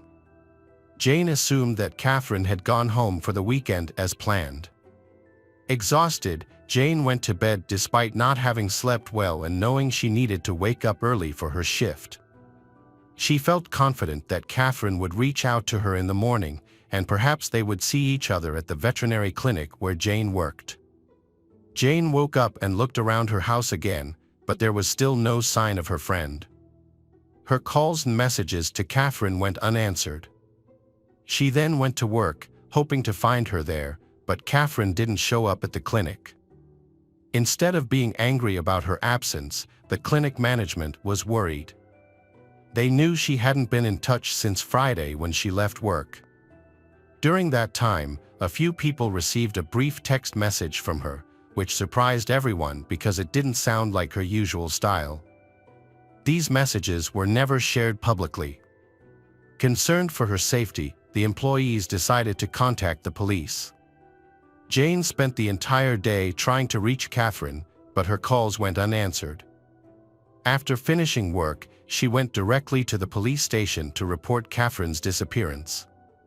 She shared details about Catherine's recent life, which helped the police eliminate her as a suspect. Jane also mentioned that Catherine's car was missing, which could potentially provide a clue to the investigation.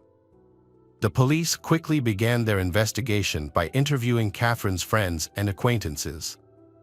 Everyone commented on her sense of responsibility, never changing her plans without informing someone. This raised concerns that something terrible might have happened to her.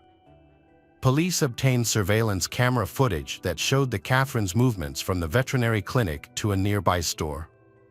After she left the parking lot, her trail went cold, making it impossible to track her any further. Catherine's parents, who live in Ireland, were promptly informed of the situation. They mentioned that their daughter had not visited them over the weekend and that they hadn't seen or heard from her in several days. Catherine's sister-in-law flew in from Wales to assist the police in the investigation and the search for Catherine. Immediately, they turned to the public through the media to gather any information about her. Unfortunately, no useful information was received. No information was received until October 16th. During this time, police believed that Catherine might have been a victim of a crime. While no blood stains were found, but police did discover fresh male DNA on her bed linen during an inspection of the victim's house. They also found a piece of cloth tied around the bedpost. It appeared that someone had come to see her while her friend was away, tied her up, and then had an intimate encounter with her. Forensic experts discovered evidence at the scene and sent it to the lab for analysis. On the evening of October 14th, while Jane was trying to contact Catherine, she received a call from Clive Sharp, Catherine's then 40-year-old boyfriend. They had argued shortly before Catherine went missing. And now Clive wanted to attract Jane's attention and buy her a present. However, Jane did not answer his phone. Before this incident, Catherine and Clive had been dating for several months. Clive, who worked as a sales consultant, lived about 150 kilometers away from Jane and Catherine's home. Despite the distance, he frequently visited them. Catherine met Clive through a dating app, and Jane was already acquainted with him.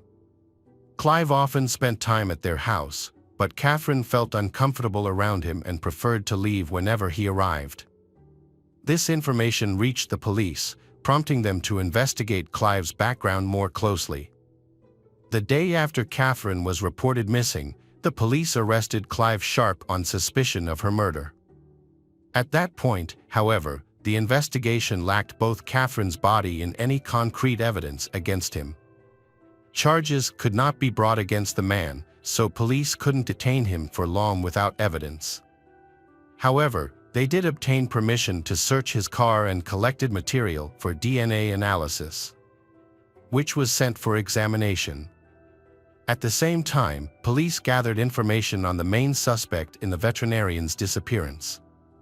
At the same time, the police gathered information about Clive. They checked his police record. Clive has a criminal record. Despite his charming appearance, he spent 14 years in prison.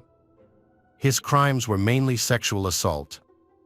He was first convicted of such acts at the age of 16, when he sent obscene letters and was aggressive towards a number of girls. At 17, he was sentenced to 3 years in prison for rape after attacking a 15-year-old girl and threatening her with a piece of glass. After his release, it seems that Clive tried to turn his life around. He went into hiding for a while, got married, and had a daughter with his wife, Gillian. For many years, he remained off the radar of police and was not involved in any reported crimes. However, his attempts to build a normal family life did not last long. Gillian died of drug addiction. This may have had a huge impact on him. In 1995, at 26, Clive was imprisoned again for sexually assaulting his friend's wife, receiving a 5-year sentence. Just a few months after his release, he was incarcerated once more, this time for a more serious crime. He attacked a woman, bound her, raped her, and threatened her with a knife, resulting in an 8-year sentence. Remarkably, he was granted parole after serving just 5 years. In 2003, he was released and remarried. By 2011, he had ended a previous relationship and was now in a tense relationship with his girlfriend, Catherine Gowing, who had gone missing. The police found this suspicious coincidence.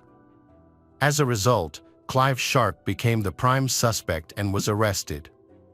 While in prison, he attended a specialist program designed to help sex offenders control their urges. In this program, he publicly detailed his disturbing behavior, including tying up women and threatening them. After committing the violence, he envisions 2 outcomes. He will lose interest and release the victim, or he will fantasize about killing them, envisioning scenarios in which he strangles or drowns them.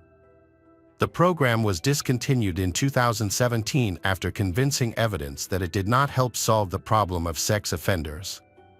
While in prison, Clive claimed he had an alibi for the time when Catherine disappeared, saying he was visiting relatives.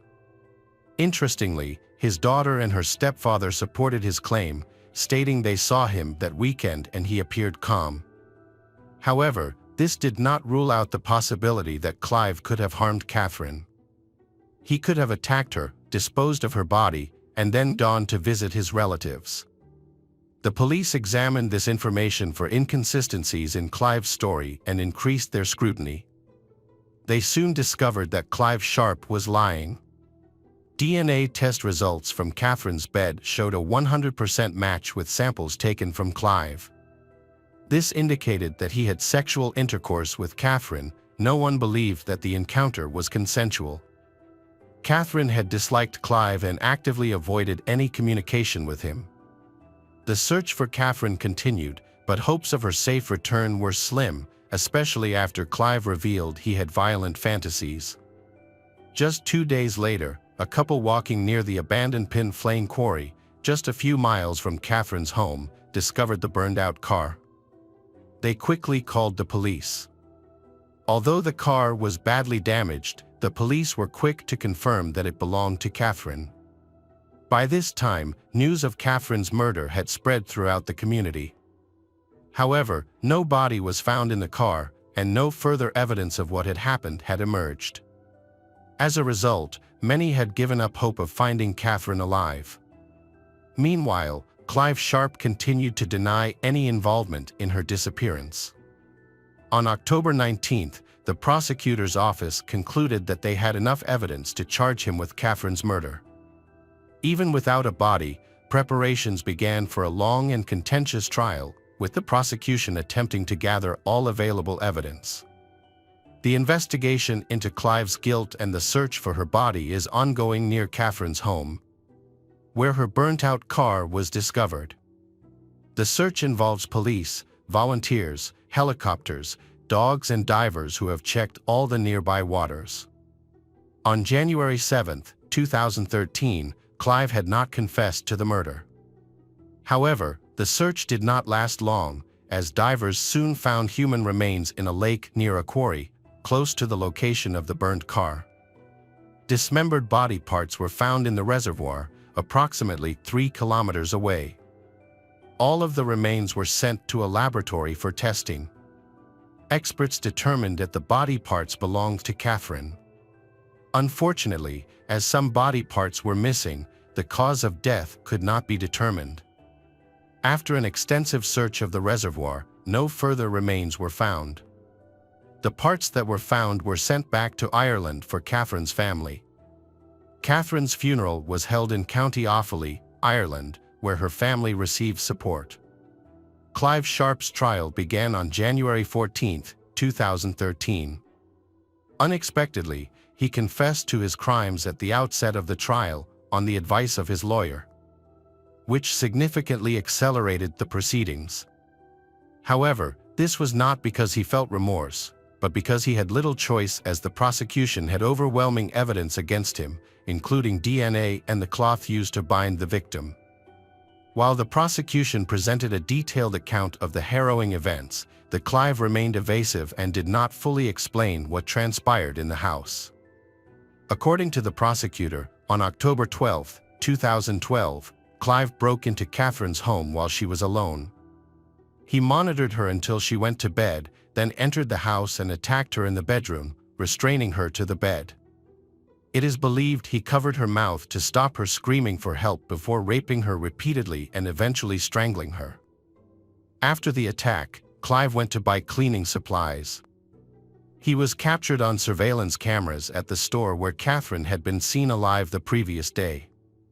He bought garbage bags, cleaning products, a can of gasoline, and a Halloween mask from a nearby construction store. He also acquired a hacksaw and some blades.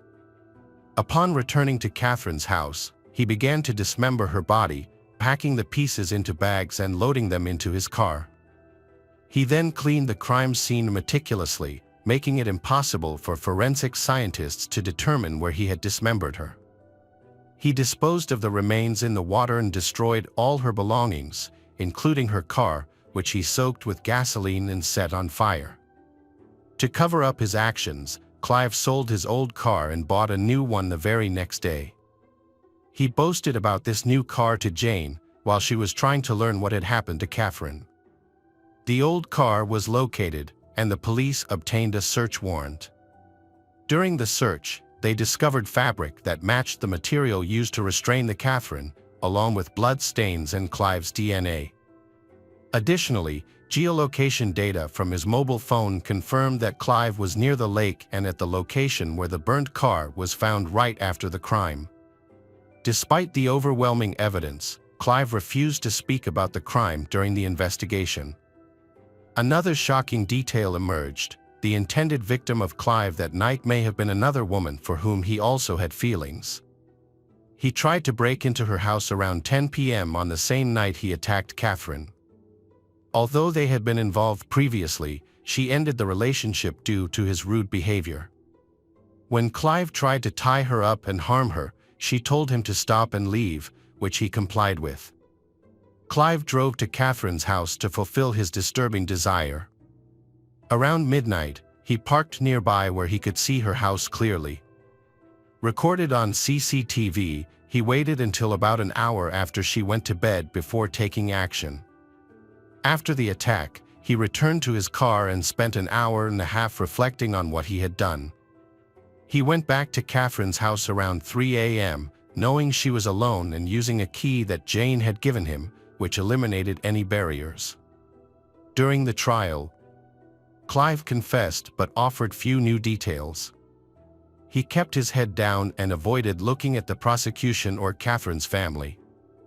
Ultimately, Clive Sharp was found guilty of murdering Catherine Gowing. The prosecution requested a minimum sentence of 42 years, but due to his guilty plea, this was reduced to 37 years. A monument to Catherine was later built in the Catholic Church in Buckley, funded by employees of the veterinary clinic where she worked. A year and a half after the crime, Catherine's friend Jane was still deeply affected following Catherine's death. Jane left her job at the veterinary clinic and moved to northwest England to start over. Hello again, true crime fans. We've got another mysterious case to explore. The case of Alexis Rasmusen. Alexis Rasmusen was born in 1995 and grew up in North Ogden, Utah, a small town known for its quiet and not far from Salt Lake City. She loved dancing, reading, and spending time with her family, especially with her brother, who was her best friend. They enjoyed watching movies and chatting together for hours. Alexis was cheerful, sociable, and always smiling. She wanted to be independent and earn her own money for personal expenses. Like many teens, she decided to work as a nanny to earn some extra cash. In the spring of 2011, Alexis started searching for a part-time nanny job. She learned of a couple nearby looking for childcare help. She applied and was hired immediately after the interview. The couple, DEA and Eric Millerberg, were 38 and 36 years old, respectively. They were seen as decent and educated, attending church every Sunday. DEA worked at the hospital, and they had 2 daughters. Alexis's meeting with them went well, and they quickly built a good rapport. She started working almost daily, caring for their children while they was at work. The eldest daughter, from DEA's previous marriage, was 5 years old, and the youngest was just 9 months old. Everyone was happy. Alexis had pocket money, which she spent as she wished and even managed to save some. Eric and DEA were finally able to go to work normally and spend time together, appreciating that their children were always supervised by a young nanny. Meanwhile, Alexis's parents were pleased that their daughter was earning her own money and showing a desire to work, rather than spending time at questionable parties. Many of her friends also worked as nannies or waitresses, so this was considered normal. This thing was ideal for everyone until a tragedy occurred. On September 10, 2011, as usual, Alexis went to babysit the Millerberg family's 2 children during the day. She was supposed to return home in the evening. However, at 11:30 p.m., she called her mother, Dawn, saying that Eric and DEA had not returned from their date yet, and she would have to stay late. She asked if she could stay the night to avoid having to go home after dark. Her parents agreed, they trusting the Millerbergs as a decent family and they think nothing bad will happen. This was the last call her mother received from her daughter. In fact, Alexis' relationship with the Millerberg family was complicated. When she met they, she quickly fell under their negative influence. Despite their respectable appearance, but they had a troubled past. Both had been convicted for distributing illegal substances, and Eric had committed other crimes. At the time of these incidents, both were on probation for another offense, but neither Alexis nor her parents were aware of this, nor did they suspect she might be in danger at their house. The Millerbergs gradually got Alexis addicted to alcohol, starting with small amounts before hosting parties where alcohol was abundant. Later, they introduced her to weed. She quickly became dependent, and soon they began paying Alexis for her childcare work not with money but with weed. From the outside, no one noticed anything wrong with Alexis. She took very little and returned home late, so her parents were unaware of her new addictions and believed she was in good hands. Unfortunately, this was not the case. On September 11, 2011, Alexis' parents were waiting for their daughter to come home. However, after she informed them the previous day that she would stay at Millerbird's house overnight, she never returned home. Her parents tried calling her, but their calls went straight to voicemail. Too worried for her daughter, her mother, Dawn, contacted all of her friends, but none of them had any information. Dawn has also been in contact with the Millerberg family, who said that she had left their home that morning and they never saw her again. Then, Dawn reported her disappearance to the police, who promptly began their investigation.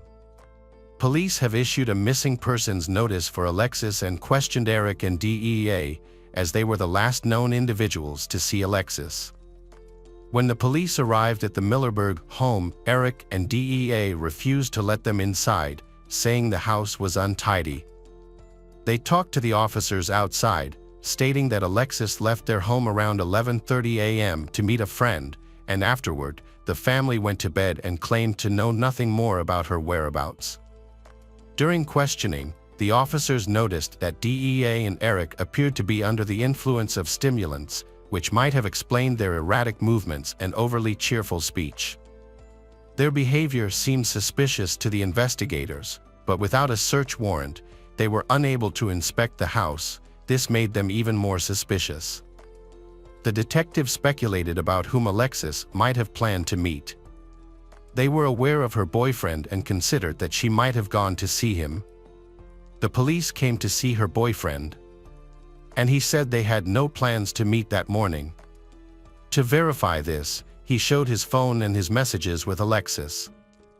Upon inspection, it was clear they had only exchanged brief messages shortly before she stopped communicating.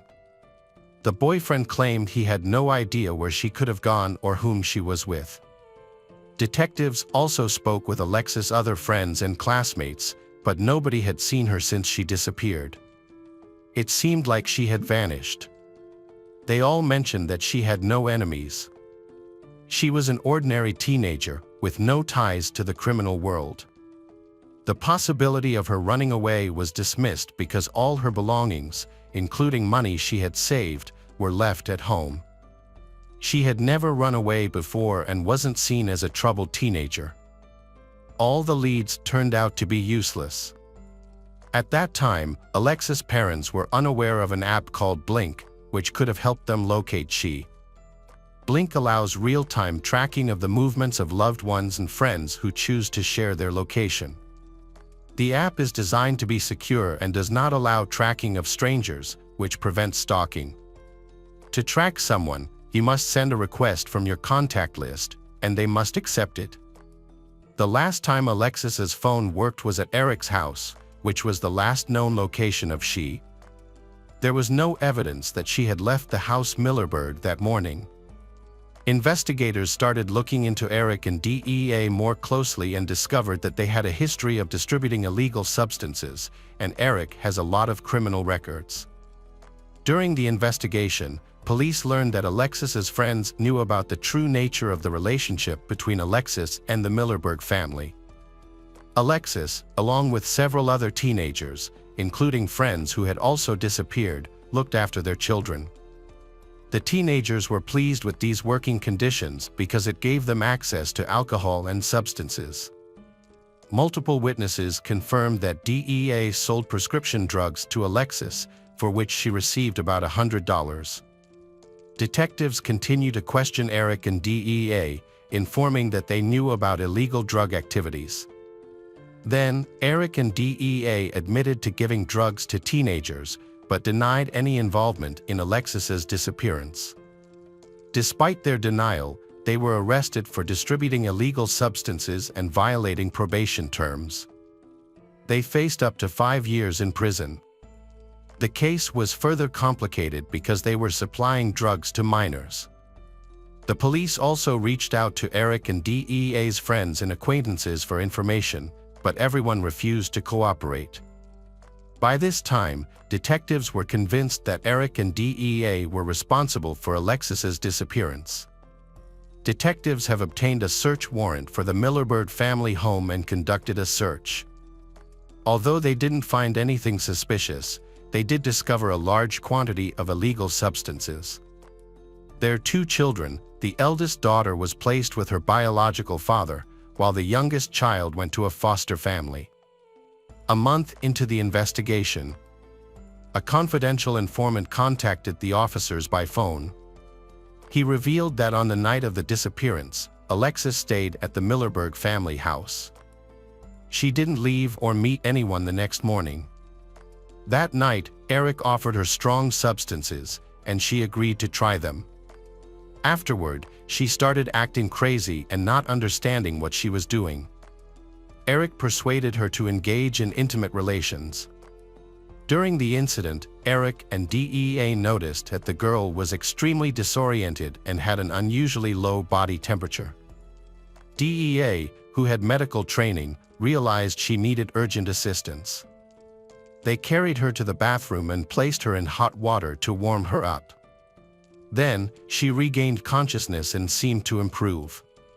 She asked to be left alone to relax. Eric and DEA left the house to smoke and think about their next steps, as they were very frightened by Alexis's condition. When they returned, they noticed she was still cold. They then took her out of the water, wrapped her in a warm blanket, and placed her on the bed. They went out again for another smoke break to discuss the situation. Upon returning, they found she unconscious, with a mucus-like substance coming from her mouth. DEA, being a nurse, attempted to resuscitate her using all her skills, but it was too late, she had already died. Eric and DEA were scared, as they were on conditional early release and were on house arrest, and they did not want to go back to prison. In their panic, they sought help from friends to dispose of the body.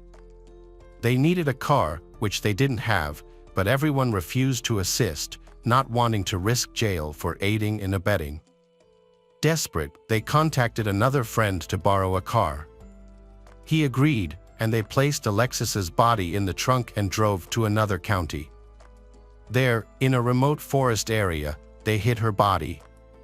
The confidential informant, Smith, reported everything to the police. Initially unaware of what was going on, he lent his car and later helped Eric and DEA move the decomposing body to a remote location. During this time, he heard all the information he shared with the police. Feeling remorse for assisting he decided to disclose everything to the investigators, who needed this information. Thanks to his tip, the police discovered the body of Alexis on October 18, 2011, 38 days after she disappeared.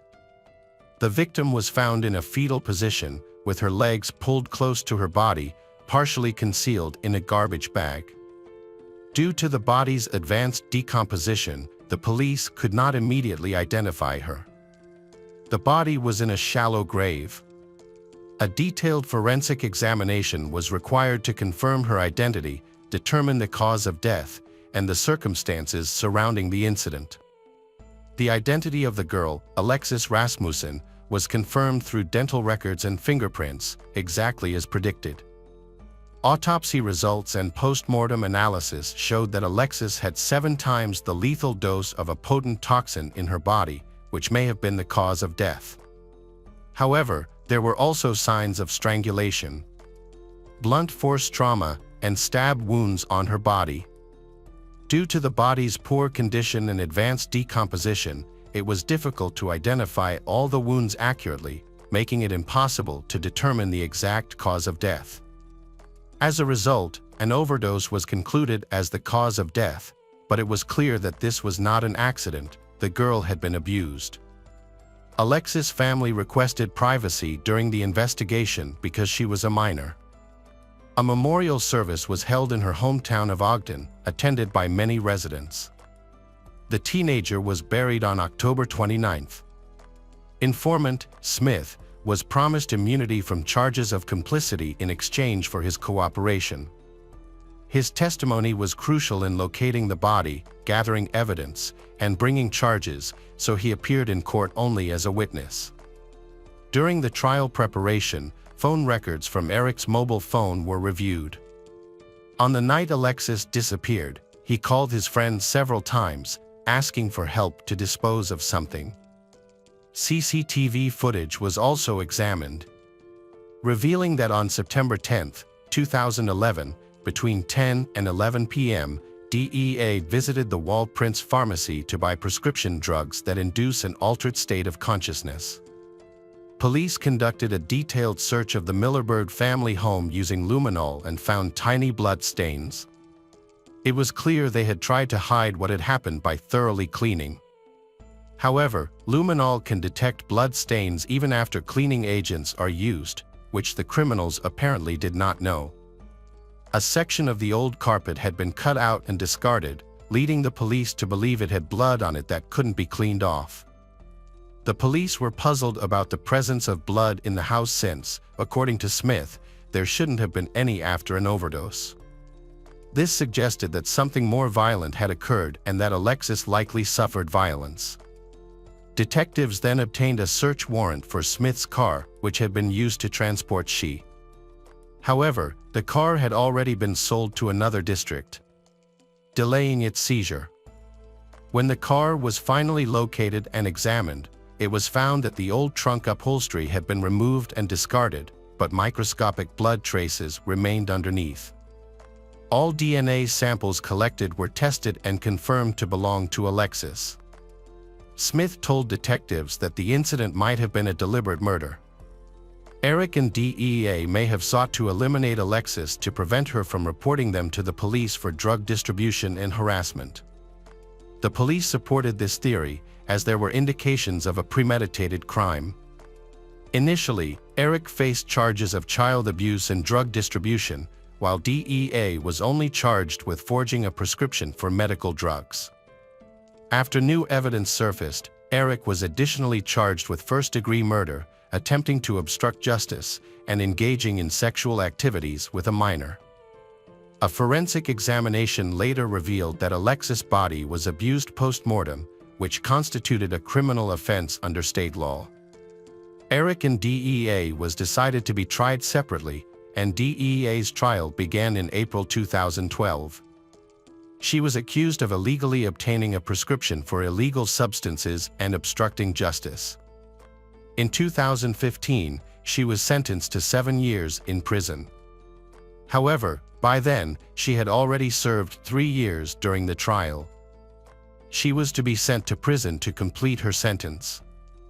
She was extremely outraged by the jury's decision. Then, she gave a heartfelt speech, expressing regret for what happened, but she did not admit guilt or involvement in Alexis' death, claiming her husband, Barrick, was responsible. She offered excuses and also expressed her deepest condolences to the Alexis family.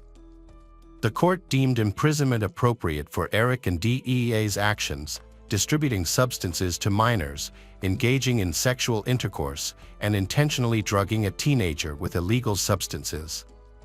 Additionally, they attempted to hide the body and mislead the investigation. Notably, the body was buried twice because Eric thought the first location was not secure enough. This indicated careful planning of the crimes. DEA stated that after 3 years in prison, she realized her mistakes and wanted to reintegrate into society. She requested freedom, but no one believed her intentions were genuine.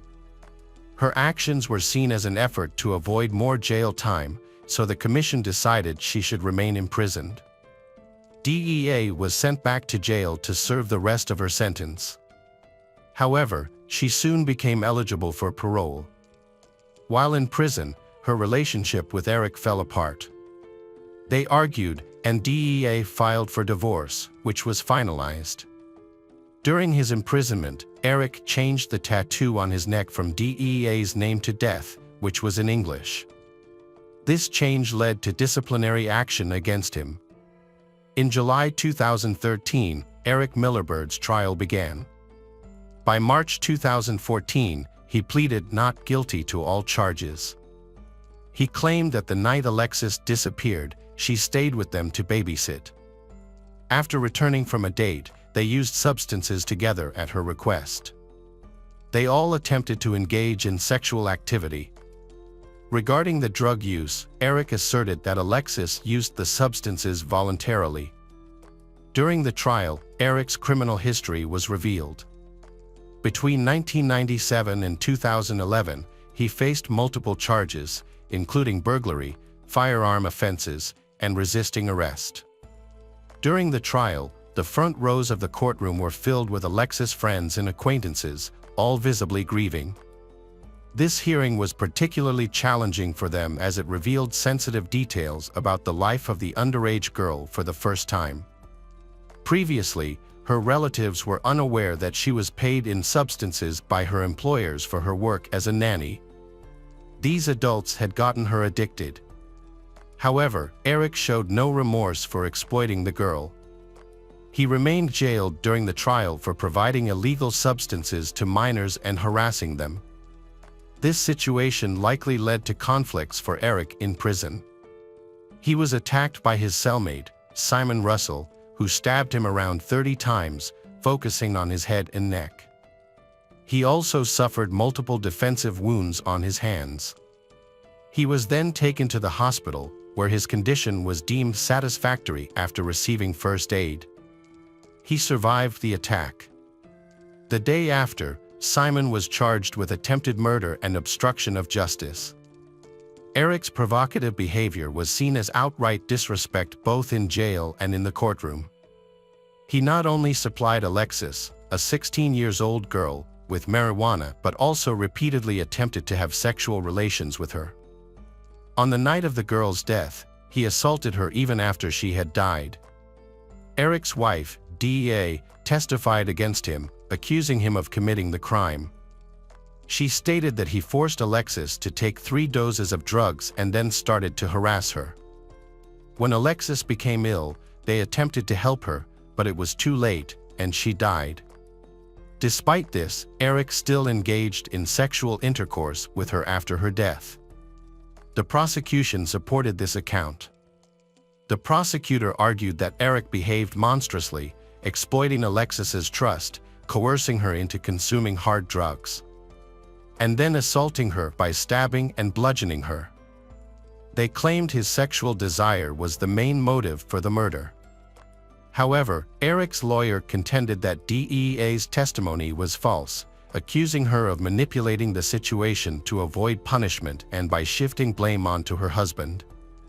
Actually, the prosecution only presented communication records from Alexis' accounts, with no evidence from DEA that Eric had given her a lethal dosage of illegal drugs. The medical examiner's report stated that the official cause of death was an overdose, despite other injuries sustained. There was no definitive proof that Alexis didn't inject the drugs herself. Only witness testimonies could clarify any involvement in her drug use. However, Eric and DEA blamed each other. The defense argued that DEA's involvement in the crime was greater than she admitted and that she was equally guilty. They alleged that she urged Eric to kill Alexis and dispose of the body. The lawyers claimed Alexis's death was accidental due to an overdose. Furthermore, the defense lawyers suggested that DEA should bear significant responsibility for the incident. The prosecution argued that Eric supplied Alexis with illegal substances to harm her. She deceased also had other injuries, including head trauma from a blunt object and some fresh wounds, indicating it wasn't an accident. According to the prosecution, it was clearly murder, with Eric directly responsible for her death. They demanded the harshest possible punishment for Eric, describing him as a manipulator who first got the girl addicted to mild illegal substances and then continued to administer them for his exploitation. The trial was highly controversial, with an uncertain outcome until sentencing. Eric advised his lawyers to agree to let him take some responsibility. He believed it was only fair to admit his role in what happened and apologize to Alexis' family, hoping to receive a lighter sentence. However, he denied committing deliberate murder. He claimed he did not inject she with psychoactive substances, attributing this action to DEA. Surveillance footage showed that DEA went to the pharmacy for prescription drugs and forged prescriptions. Despite this evidence, Alexis' relatives believed Eric was the main culprit and urged the judge to impose the maximum sentence. They wanted a life sentence without parole to ensure he would never be released. The court found him guilty of all charges, including first-degree murder, and sentenced him to life imprisonment with the possibility of parole after 6 years. DEA applied for parole 3 times. Her first applications in 2015 and 2017 were rejected. However, in 2018, her application was approved because she completed addiction recovery courses and a culinary business program to help her reintegrate into society. She was released on October 16, 2018. Eric became eligible for parole in 2018 and applied for release, but his request was denied, and he remains in prison. Alexis' family hopes he will never be released. Welcome back, detectives. Let's dive into another horrible case. The case of Tiffany Crawford. At 11 p.m. on May 2, 2017, 37-year-old Jason Crawford called 911. He reported that he was outside his home and that his wife, Tiffany, appeared lifeless in the car. When the ambulance arrived, they found a woman sitting in the driver's seat of her SUV. She slumped over and unresponsive. As they opened the door and checked for a pulse, a pink pistol fell to the floor of the car. Unfortunately, the woman could not be saved. The police discovered she had 2 gunshot wounds to her head, one on the left side of her jaw and another in her temple. Jason explained that he was at home during the incident. After an argument with his wife, Tiffany, he had forced her to leave the house. As she left, she told him she loved him. Shortly afterward, he heard a gunshot, her scream, and then another gunshot. He rushed outside, saw the tragic scene, and called for help. A police officer believed she ended her own life. But other officers had doubts and many questions. Tiffany was a very positive person and loved children very much. At the time of her death, she had 2 children, a son who was 5 years old and a daughter who was 4. She was a teacher and worked in that profession before having her children. At one point, she raised her children herself and understands the difficulties single mothers face. This led her to create a social media group called Mothers Helping Mothers. The group quickly gained popularity, amassing over 9,000 members who actively supported one another. The organization has become a place where people share experiences and receive support during difficult times. Tiffany had been married for over 6 years, and it was her second marriage. Her first marriage did not go well. Her second husband, Jason, had also been divorced for several years before they married. When Tiffany met Jason, she and her first husband were separated and in the process of divorcing. Tiffany and Jason began dating after her divorce was finalized. She was known for being cheerful and sociable. Those who knew her could not believe that she could end her own life. But she doesn't have any enemies either. After Tiffany's death, the police discovered that Jason was the son of a manager in the sheriff's department. Rhonda Crawford, his mother, informed Tiffany's mother about the incident. Due to Jason's connections to the police, the investigation was conducted very carefully to avoid a conflict of interest. Police suspect a violent death has occurred, so they need to thoroughly inspect the car where Tiffany was found. Consequently, the car was confiscated and inspected, and the area around it was scrutinized, but they didn't find any clues. An autopsy was needed to determine if Tiffany could have shot herself twice. The police continued their work at the scene after the medics departed. However, by morning, the sheriff decided to transfer the case to the Alabama Bureau of Investigation due to the conflict of interest. The new investigators needed to reconstruct the incident from the beginning and EED the SUV to find evidence. A warrant was obtained to search the vehicle, but when an officer went to the sheriff's office, they found out that the car had already been returned to Tiffany's family and Jason was using it. When an officer arrived at Jason's house, he found that the SUV had been thoroughly cleaned, and the interior was shining. Although less than 24 hours had passed since Tiffany's death, important evidence was lost. However, the lab was able to examine the car and take several photographs. For unknown reasons, the vehicle was returned to Jason, as if the possibility of murder was not considered. Despite these suspicious circumstances, the officers were interested in the conversation that occurred between him and Tiffany on that tragic night.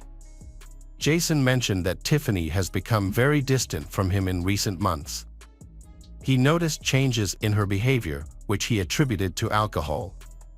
According to Jason, she was consuming 2 or 3 bottles of strong alcohol each week and was involved with a support group for mothers. Meanwhile, their marriage was falling apart. At the same time, experts are analyzing the bullet's flight path and studying the possibility that Tiffany shot herself twice.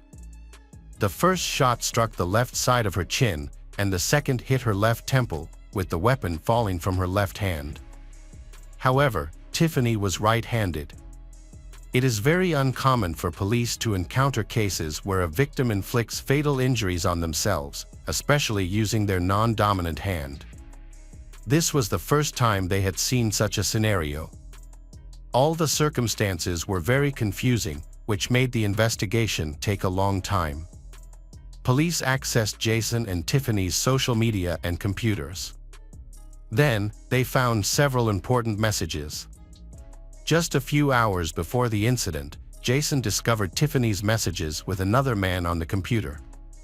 This may make him angry, and maybe he killed her, making him a suspect. Then, Jason admitted he knew about the messages and was angry, leading to an argument. He met his wife at the door and refused to let her in. Their conversation lasted about an hour, during which she asked to collect her clothes. Jason slammed the door and went to gather her belongings. According to Jason, moments later, he heard a gunshot, a scream, and then another gunshot.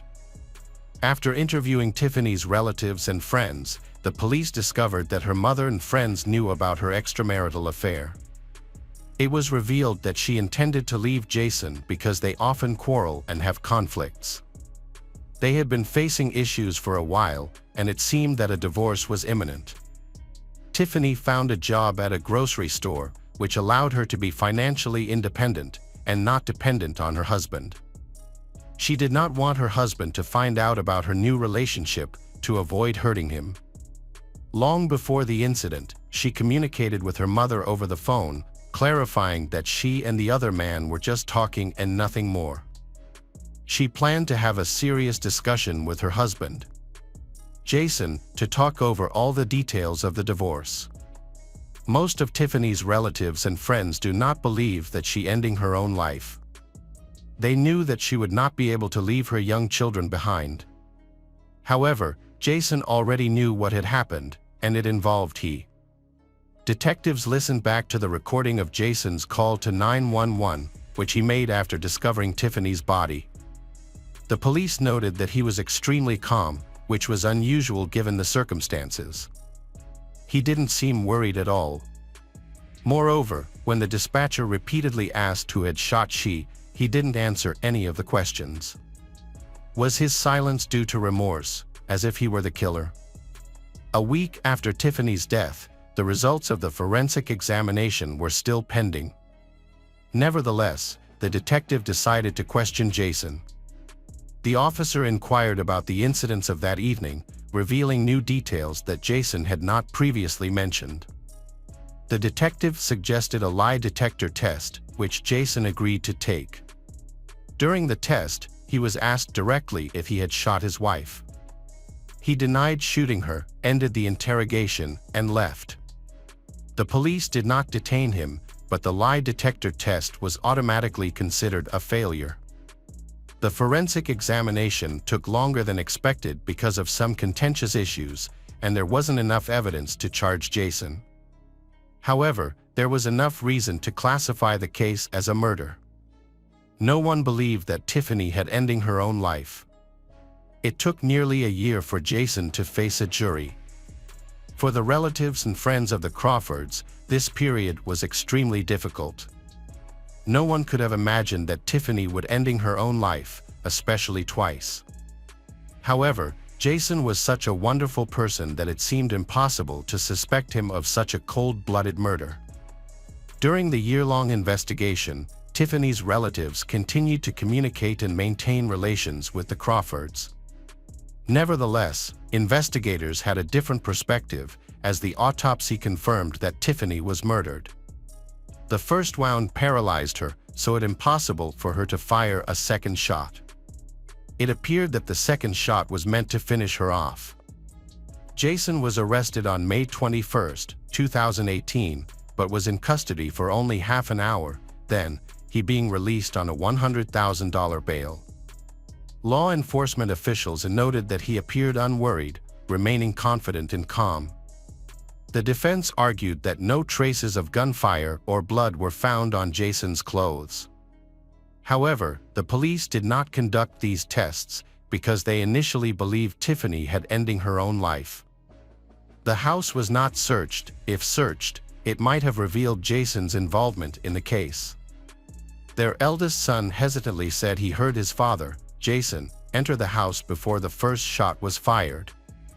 The prosecution argued for Jason's guilt, pointing to a failed lie detector test. However, the defense countered that lie detector tests are not 100% accurate and have a significant margin of error. Forensic experts and police remain convinced that he is guilty. His calm demeanor during the call to 911 was noted, but could not be considered evidence. He explained that he was in shock due to the traumatic sight, which was why he was calm. People react differently in such situations. Forensic experts have good reason to suspect Jason, a gunshot wound on the left side of Tiffany's head. There were no gunpowder particles or abrasions around the wound, which typically occur from the shock wave when a gun is fired at close range. These traces vanish at distances over 25 centimeters, making it nearly impossible for her to inflict the wound on herself without assistance, especially in the confined space of a car. Moreover, the trigger was pulled with the left hand while the car door was closed. Even if she had turned around in the car, there wouldn't have been enough space for such a movement. When detectives arrived at the scene that night, the driver's side door was closed. There was no blood or gunpowder on the glass, suggesting the door was open during the shooting. These inconsistencies imply that the killer was nearby when the incident occurred. The killer likely shot Tiffany with the door open, placed the gun in her hand, closed the car door, and the gun then fell from her hand. Despite this evidences, Tiffany's mother continued to support Jason. In an interview, she expressed that she still trusts him, emphasizing that he is a decent man. The first trial ended without a verdict because the jury could not agree on Jason's guilt. The reason is the lack of evidence such as fingerprints, DNA, or security camera footage. More than 4 years have passed since that tragic night. In the second trial, which included a new independent forensic expert, the expert supported the theory that Tiffany ending her own life. In November 2022, Jason appeared in court again, he facing charges of first-degree murder. He still had the support of Tiffany's mother, although she did not want to attend court to hear accusations she believed were false. Despite her reluctance, she was compelled to testify as the prosecution's first witness. The prosecution highlighted Jason's history of being wronged, noting that his first wife had cheated on him, severely damaging his honor, and that his second wife, Tiffany, was also in contact with another man.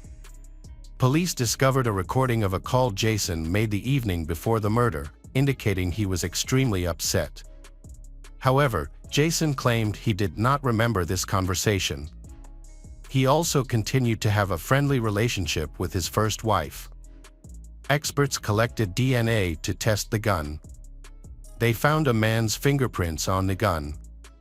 However, the fingerprints were too minimal to identify anyone, which raised further questions. It appeared the weapon had been wiped clean before it ended up in Tiffany's hand. The prosecutor stated that the main motive for the murder was anger over Tiffany's extramarital affair. The prosecution argued that the weapon was 25 centimeters from her head. However, an independent forensic expert, countered these arguments. He explained that Tiffany's thick hair could have absorbed the impact and dispersed traces of gunpowder and blood. Therefore, the weapon might have been closer but didn't leave any clear traces. Friends provided key information, confirming that Tiffany had been drinking heavily. It was also revealed that she was seen as a psychologist before these incidents to address emotional issues. After 4 days, the case went to the grand jury. They deliberated for over 2 hours and then asked to see the recording of Jason's conversation with the 911 dispatcher. The jury noted that when Jason was asked where the pistol was, he said it was lying next to Tiffany, but the pistol was actually in his hand when the police and medics arrived. Based on this inconsistency, the jury returned a guilty verdict. Although Jason claimed he might have misspoken, but Tiffany's mother turned away from her once beloved son-in-law. Jason Crawford received a 99-year prison sentence but will be eligible for parole after 15 years. His expected release date is November 16, 2121, but he can apply for parole in 2038. Jason plans to appeal the verdict. The children of he and Tiffany currently live with Jason's parents. Hey detectives! Welcome back. We've got another mysterious case to explore. The case of Sandra Gallas. Sandra was born on May 15, 1978 in Japan.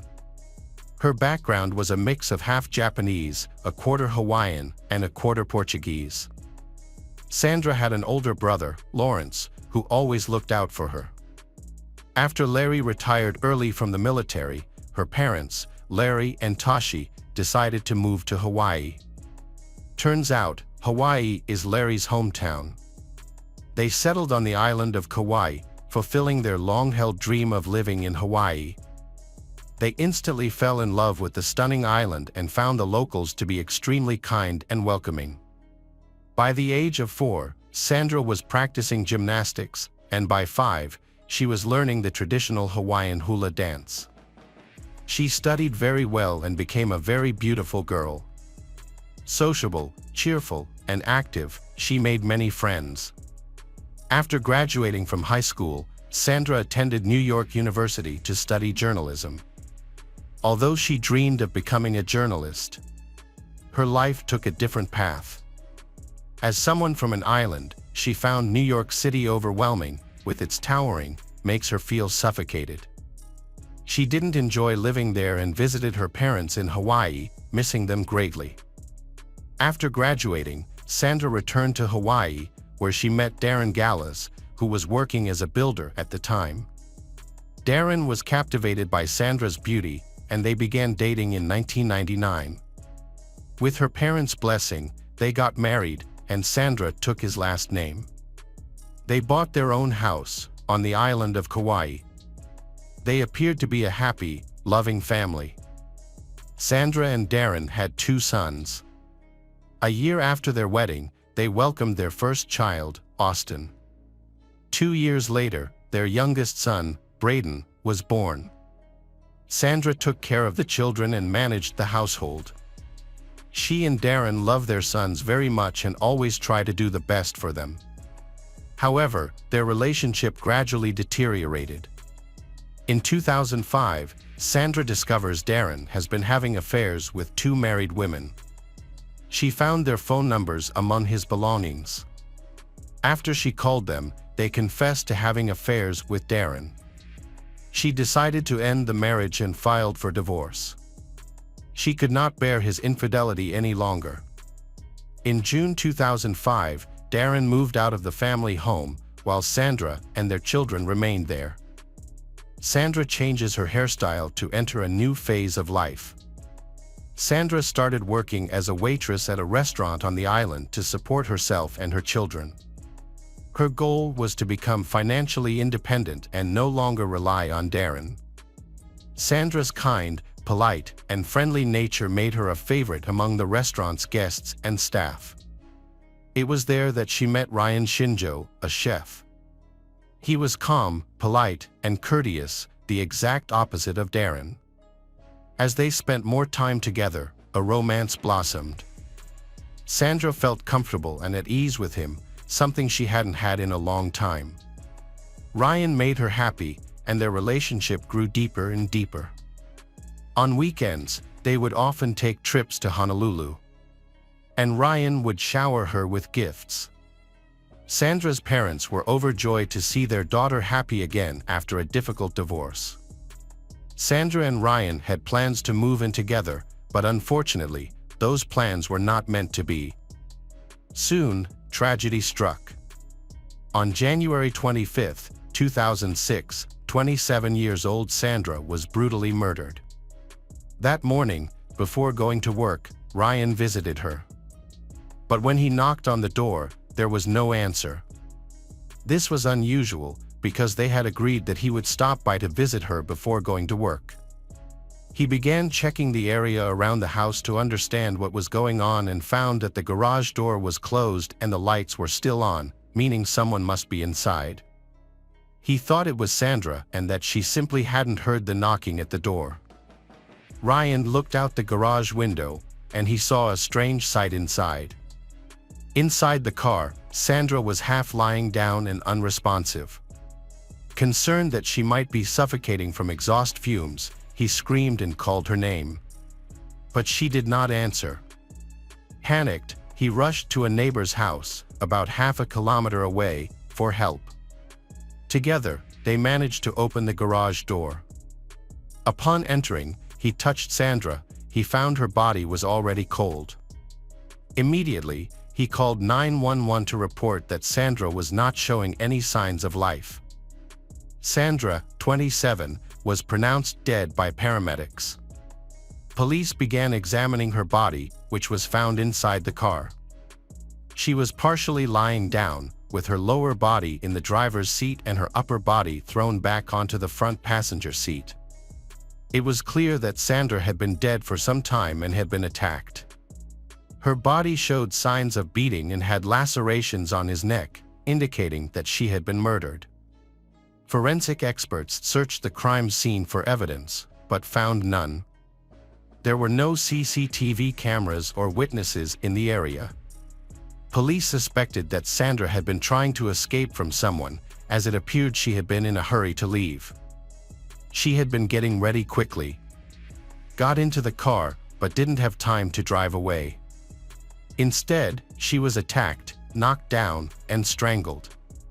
Investigators found no signs of robbery in the house. Valuables were still in their places, and there was no sign of disarray. Sandra was not raped, so what could have been the motive for the murder? Meanwhile, Sandra's parents were visiting their son in Texas and never imagined that something like this would happen to their daughter. In the morning, Sandra's boss called her because she hadn't shown up to work. This worried them, as Sandra was always known to be hardworking and responsible. When her parents tried calling her, she didn't answer.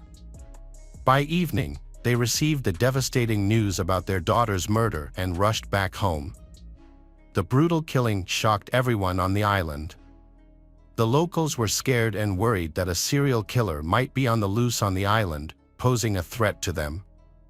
People asked the police to explain, but the authorities reassured the people. They believed it was a crime with a personal motive, meaning it was intentional and targeted. Hawaii generally has a very low crime rate compared to the national average, except for certain disadvantaged areas on the island of Oahu. Detectives were committed to solving the case quickly to reassure the island's residents.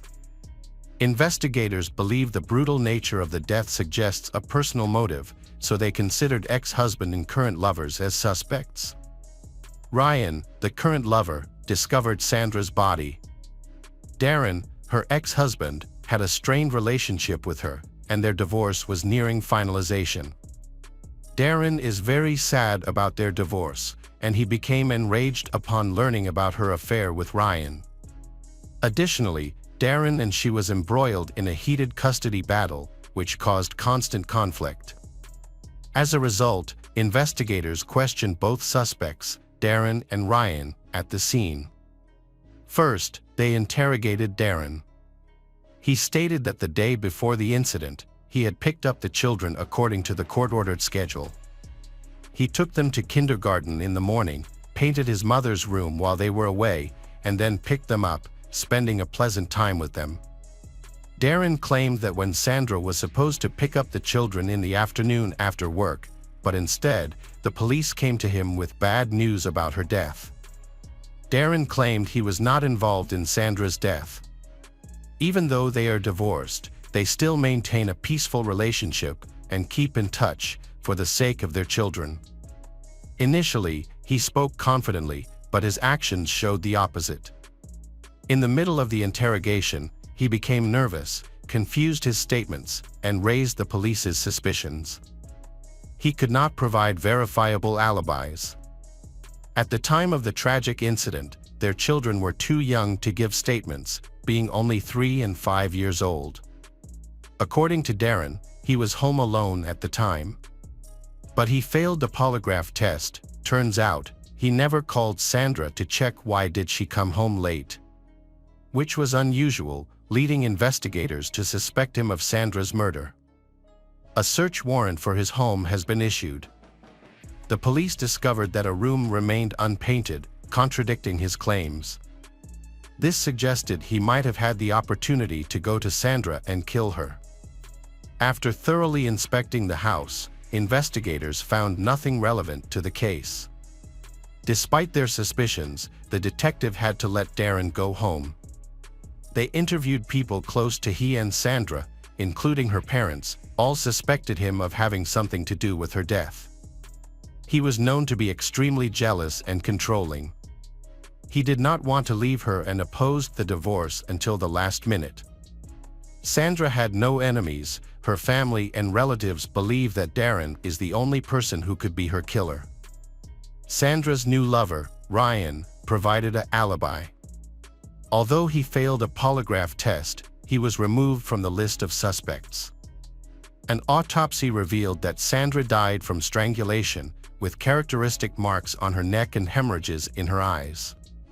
Her body also showed multiple injuries, indicating a painful death. Detectives were convinced that Darren was directly involved in her death, but they lacked the evidence to prove it. 2 years later, Sandra's undershirt was re-examined. During this detailed investigation, DNA was found and sent for analysis. The results revealed that Darren's DNA was present on her undershirt. This led authorities to consider charging him with murder, as it was considered vital evidence. However, the prosecutor decided against pursuing charges due to insufficient evidence. Before the murder, they were in regular contact and saw each other, especially when he came to pick up the children. Therefore, it is possible that his DNA accidentally got on her clothes without being related to the murder.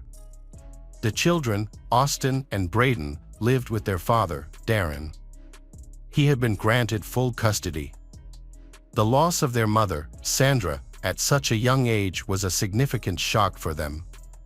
Austin and Braden's maternal grandparents have requested custody of the 2 children, citing Darren's aggressive behavior and his endangerment of the children. They believed he was responsible for Sandra's death and accused him of alienating the children from their grandparents. Despite these accusations, the court awarded full custody to Darren. He later married his new girlfriend, Kyron, and moved on with his life. As time passed, the investigation made no progress. Sandra's parents maintained regular contact with investigators, determined to seek justice for their daughter. From the moment he learned of Sandra's murder, her father vowed to continue to find the culprit so that he could be punished by the law. Thanks to the persistence of Sandra's parents and their close cooperation with the police, the case was eventually solved.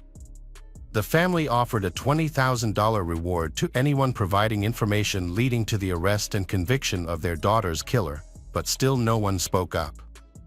It was not until 2012 that a team of investigators was assigned to look into the case. They reviewed all the materials with a fresh perspective and discovered some other details. In the documents, they found letters from Sandra to the attorney handling her divorce. These letters showed that her relationship with Darren was very strained. The letters revealed that she was afraid of his aggressive behavior. He had threatened her, was unhappy about her new relationship, and had harassed her. The most important evidence is the sign that Darren is a fussy person. Sandra mentioned that he was so meticulous and organized in everything he did, to the point that he wrote down in his diary every time she was upset about something, no matter how minor. This information intrigued the police, causing them to return to Darren's house to find and examine the diary. When they found out, they were shocked because he had kept detailed notes of every complaint about Sandra. He recorded every day of their life. For instance, he noted when she was 5 minutes late for a meet or bought the wrong kind of bread.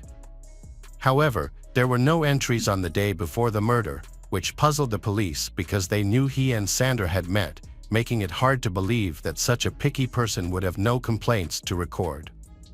Sandra did not pick up the children on the day she died. Why didn't Darren note this in his diary or try to contact her? Perhaps he already knew she was dead and wouldn't be coming. Darren said he did not remember clearly what happened that day, which is why there is no diary entry for that day, even though he recalls other details clearly. His behavior seemed odd and unbelievable. Researchers speculated that he killed Sandra because he didn't want a divorce.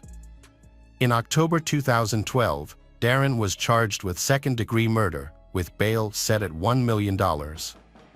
He managed to post bail, allowing him to stay home during the trial preparation. Darren maintained his innocence. His lawyer pointed out that there was no evidence against him except DNA on the clothes, which might have ended up there for legitimate reasons, as he often picked up the children. All other evidence was circumstantial. Despite disagreements with Sandra, but they had reached an agreement on the division of property and shared custody. Therefore, the defense argued Darren had no motive to kill her. Additionally, Darren's attorney asked investigators to turn their attention to Ryan Shinju, who was romantically involved with Sandra at the time of her death. Ryan had a criminal history related to burying illegal substances. However, he denied all accusations against him, citing an alibi for the time of Sandra's death. He also cooperated fully with the investigation. He attributed his past criminal record to youthful mistakes and emphasized that he has not committed any offenses since then and has shown no inclination toward violence. Sandra's relatives and friends, called as witnesses for the prosecution, supported Ryan's statements. They described him as a kind person who Sandra felt very comfortable around. None of them believed Ryan could commit murder, especially since he had no motive. However, they had a different opinion about Darren. Darren was a cruel and domineering. He was someone Sandra feared. She avoided seeing him to avoid angering him. By court order, Sandra was forced to give Darren the opportunity to communicate with the children, even though she did not want to. Ryan added that he and Sandra planned to move in together for her protection against Darren. He suspects Darren is the person behind the crime, although there is no direct evidence. During the trial, Darren was portrayed poorly and was likely to be convicted. On his lawyer's advice, Darren accepted a plea bargain from the prosecution to reduce his sentence. This decision disappointed Sandra's family, but the prosecutor argued that a plea deal was the better option because without enough evidence, Darren could be acquitted. The prosecutor estimated a 50% chance of conviction, so Sandra's family agreed to the plea deal. In May 2018, 12 years after Sandra's murder, Darren pleaded guilty to first-degree assault on his wife, causing serious bodily harm. He did not provide any details about the crime. He was sentenced to imprisonment with the possibility of parole after serving 85% of his sentence. In March 2022, his minimum term was reduced by 6 months. He may be eligible for parole in 8 years, with the earliest release date being May 2, 2026, and the latest May 1, 2028. He is currently serving his sentence in prison. Sandra's parents are still upset by the sentence, considering it unfair that Darren received only 8 to 10 years for a brutal murder. They believe he acted in a calculated, planning everything meticulously. He allegedly cleaned the crime scene thoroughly, wore gloves, and hid all evidence. He also provided a false, claiming he was painting walls, which was later proven untrue. Now that Sandra's parents are over 80, they live a peaceful and steady life. Her father had several heart attacks due to severe stress after losing his daughter. His biggest wish was to see Darren put in jail. Their son, Lawrence, often visits them from Texas. Sandra's parents hope Darren will one day feel remorse for his actions. Sandra lived a respectable life. Her children are now adults, living independently, no contact with maternal family, so little is known about them. Sandra's parents think Darren is the one who turned her children against her and her maternal family. During the trial, Sandra's children, then adults, sided with Darren and his parents. They do not believe that their father killed their mother.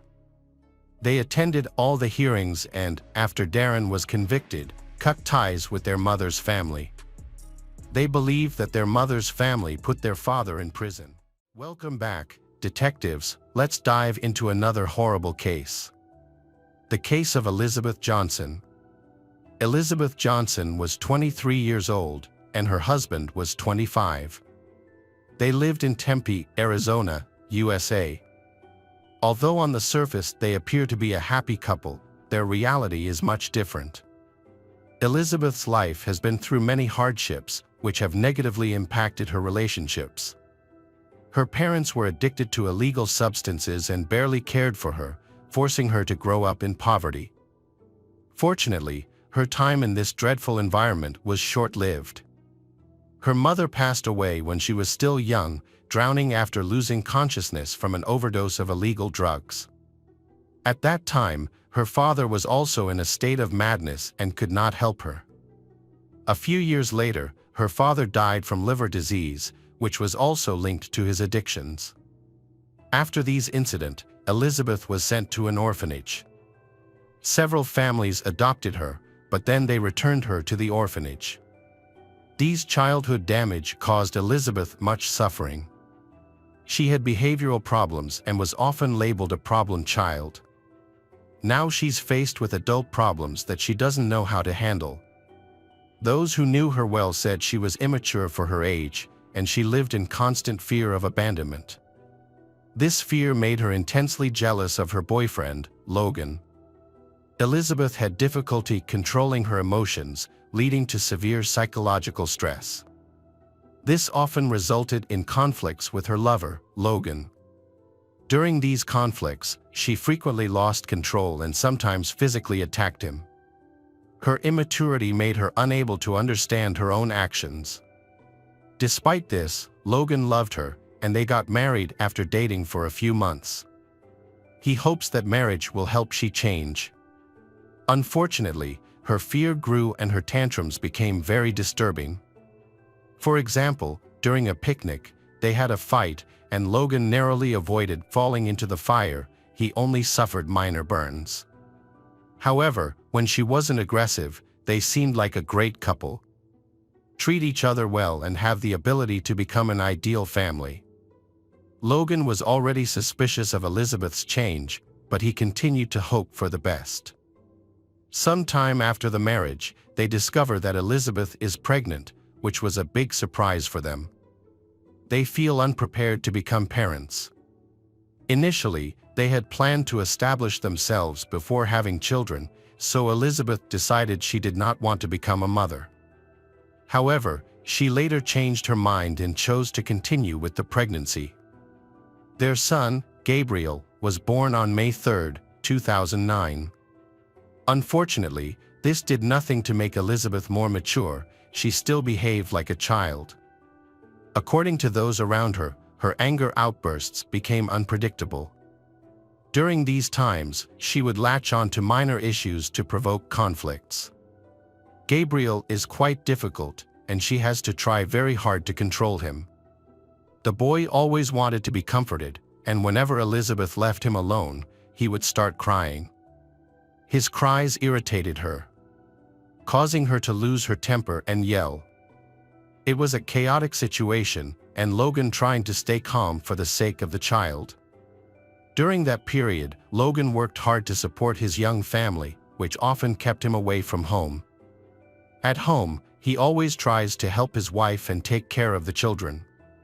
He wanted to be close to his son, but Elizabeth's temperament made things difficult.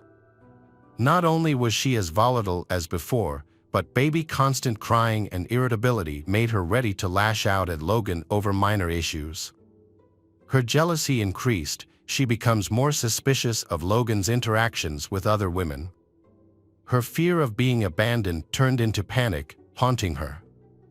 Everything is getting worse and worse. Elizabeth accused Logan of loving their son, Gabriel, too much.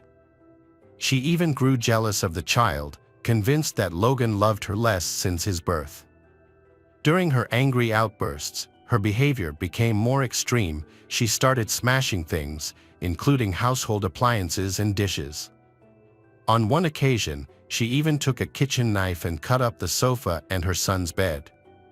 Logan finds it very difficult living in such an environment. During these episodes, he feared for his life and the safety of the son. He wanted to be close to his child, but he didn't want to continue to endure Elizabeth's anger. Finally, he ran out of patience, especially when Elizabeth didn't change.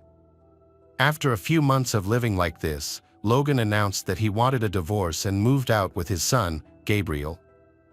Elizabeth's childhood fears and traumas return, but she never takes responsibility for what happened. Instead, she blamed her husband, Logan, calling him narrow-minded. Worst of all, she began to threaten to give Gabriel up for adoption. Logan assured her that he could take care of the baby himself, making such an action unnecessary. Unfortunately, Elizabeth saw this as a new way to manipulate the situation and frequently used this threat against Logan. When Logan consulted a lawyer, he learned that by law, Elizabeth could not arbitrarily let someone else adopt their son, Gabriel. If the child's biological father disagreed, they would need to settle custody arrangements in court. Elizabeth could have given full custody to he, but she didn't want to. She just wanted to control him longer and get revenge. Eventually, they divorced, and they were granted joint custody. However, her erratic behavior made he feel it was unsafe for their son, Gabriel, to stay with her, so he sought full custody. This process took time. Meanwhile, the boy lived with his father, and his mother visited him according to their agreement. Over time, Elizabeth seemed to become less anxious and calmer. What happened at Elizabeth's house when Logan wasn't there was unclear. The situation might have been worsening. As Christmas approached, Logan planned to spend the holiday with his family. He had a grand vacation in mind. They would meet Santa Claus and give Gabriel his first Christmas presents. But this plan was not to be. On December 18, 2009, Logan was supposed to pick up Gabriel from Elizabeth's house around 4 p.m. However, when he arrived, no one opened the door and the car was not in the driveway. This was strange, because they had planned that he would visit and he will take Gabriel away. Then, he continued to knock. By this point, they had a well-established custody arrangement for the child. Everyone was accustomed to it, so Elizabeth's actions seemed unusual. She couldn't just take Gabriel and go wherever she pleased. Logan looked through the bedroom window and saw furniture boxes scattered and emptied on the floor. He thinks she's gone crazy again. She must have packed her things and taken Gabriel away to an unknown location, so he became very worried and immediately contacted the police. Unfortunately, by law, nothing could be done because Elizabeth was Gabriel's biological mother. She was the child's legal guardian. The authorities ignored Logan's worries. Although this made he feel discomfort, he was forced to go home. For the following days, nobody managed to reach Elizabeth. She remained silent. No one understood what had happened, making the situation more complicated. Only Logan and his family were interested in the search. The police ignored his warnings that Elizabeth could be a danger to Gabriel. He had no choice but to do everything to contact she. Unexpectedly, on December 27th, he received a message from an unknown number, but it was clear it was from Elizabeth. She wrote that he would never find his beloved son, Gabriel. She was leaving the country, and when she arrived, she would send him the exact address where he could find Gabriel's body. She also added that, earlier, she had strangled her son, Gabriel. After hearing these words, Logan could barely stand, but he immediately called the unknown number. At first, Elizabeth ignored those calls, but finally answered on the sixth attempt. Logan insisted that she was lying and that Gabriel was fine. However, Elizabeth claimed to have strangled the baby and put it in a trash bag with diapers and then threw it into a dumpster. She said it was revenge for his countless betrayals. After this, Logan contacted the police, but to his surprise, he was again told that they could do nothing. The police did not take what Elizabeth said seriously.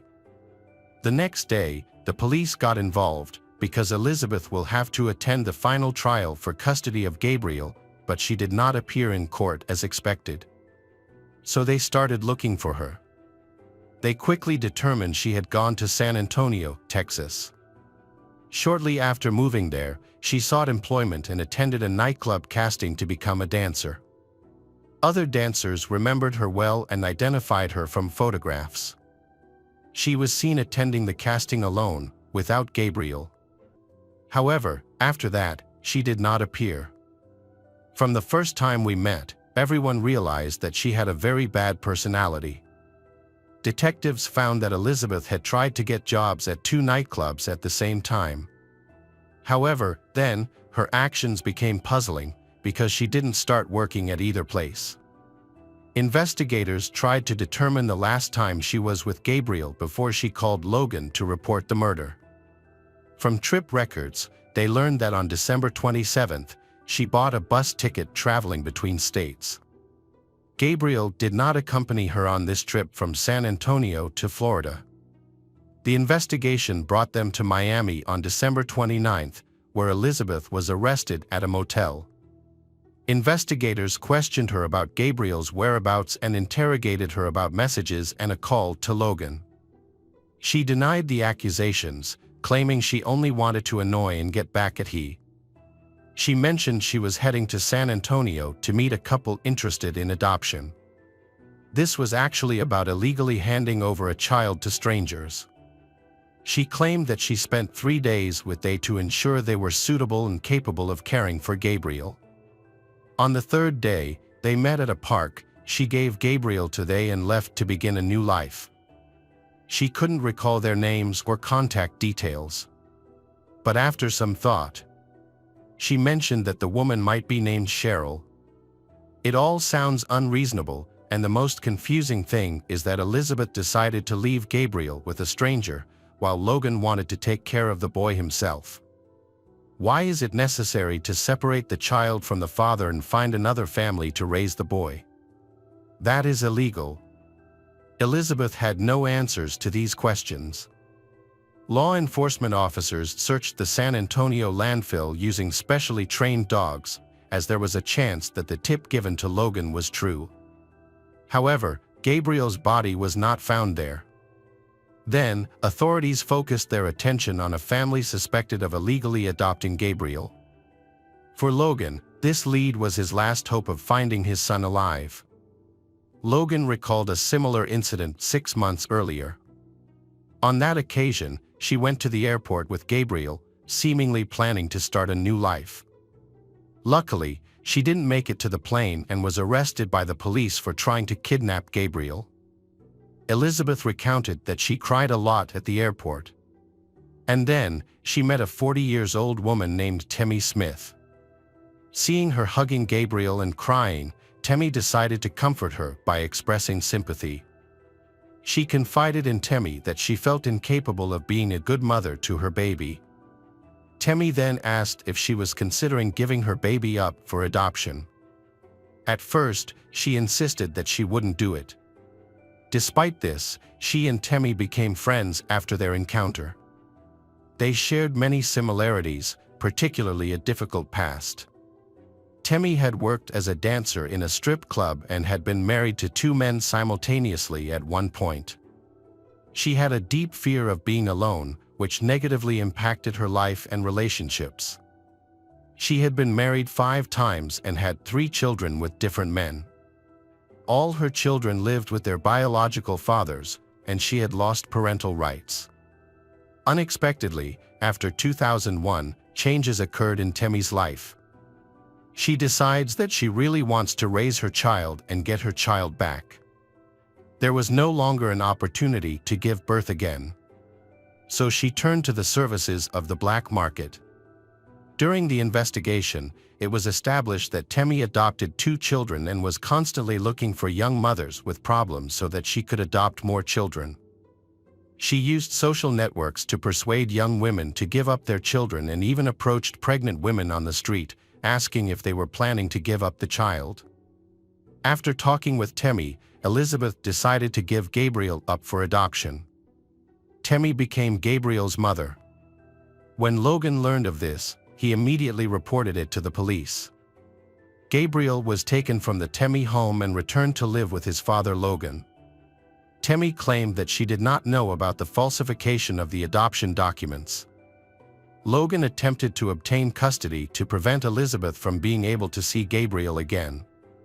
However, the process dragged on for 6 months, which ultimately led to Gabriel's disappearance. After being arrested, Elizabeth launched a public relations campaign to support herself while awaiting trial. She frequently communicated with the media, gave interviews, and blamed Logan for the incident. She argues that if he agrees to let Temi adopt Gabriel, none of this would have happened. Logan was shocked by her actions, which he perceived as driven by revenge. During the custody trial, he repeatedly sought sole custody, as he was the primary caregiver. Elizabeth wasn't interested in the boy and just wanted to get rid of him. Despite this, the court awarded joint custody. He tried to challenge this decision, but the court did not agree. After several months, Elizabeth faced multiple charges, including forging Logan's signature on adoption documents. However, the court considered this a minor crime, so it only imposed a 30-day prison sentence for signature forgery. During this time, the custody trial concluded. He was given full custody of Gabriel, but he still has no idea where the boy is. Investigators found no evidence of a crime, such as blood stains on the car, and did not find Gabriel's body. So they began to suspect that there might be a black market in child trafficking involved. This theory seemed plausible, since San Antonio is statistically a hub for black markets. Elizabeth had been in the city for some time, so it is likely that she had contact with organizations involved in child trafficking. During this time, she lived in a motel with her child, Gabriel, but later moved out without him. This is a common tactic used by these organizations, which often conduct exchanges in inexpensive motels to avoid drawing attention. Suspicion was heightened by the fact that Elizabeth had no relatives or acquaintances in San Antonio, suggesting her choice of location was deliberate. These factors all corroborate the initial story the detective shared after her arrest, suggesting that Gabriel may have been with strangers. The biggest challenge was keeping track of the child, which was almost impossible, as he was so young. There were several indirect signs. After arriving in San Antonio, Elizabeth posted on social media that if you want to do something, you will find a way to do it. In another post, she mentioned starting a new life. Later, she shared a photo showing 2 diamond rings. Logan knew she couldn't afford such expensive jewelry, valued at over $20,000. Elizabeth claimed they were gifts from admirers, but this seemed unlikely. This new information supports the theory that she sold Gabriel illegally, as payments for such transactions are not typically made in cash. During the investigation, the detectives contacted a young woman, who had worked part-time as a nanny for Elizabeth when she first arrived in San Antonio with Gabriel. The girl was hired through an ad and looked after Gabriel for a day. She was shocked by how indifferent Elizabeth was to her son. Elizabeth didn't care if he was tired, needed sleep, or was hungry. The only thing Elizabeth requested was to give the boy medicine regularly to keep him quiet. Elizabeth simply wanted him to remain silent.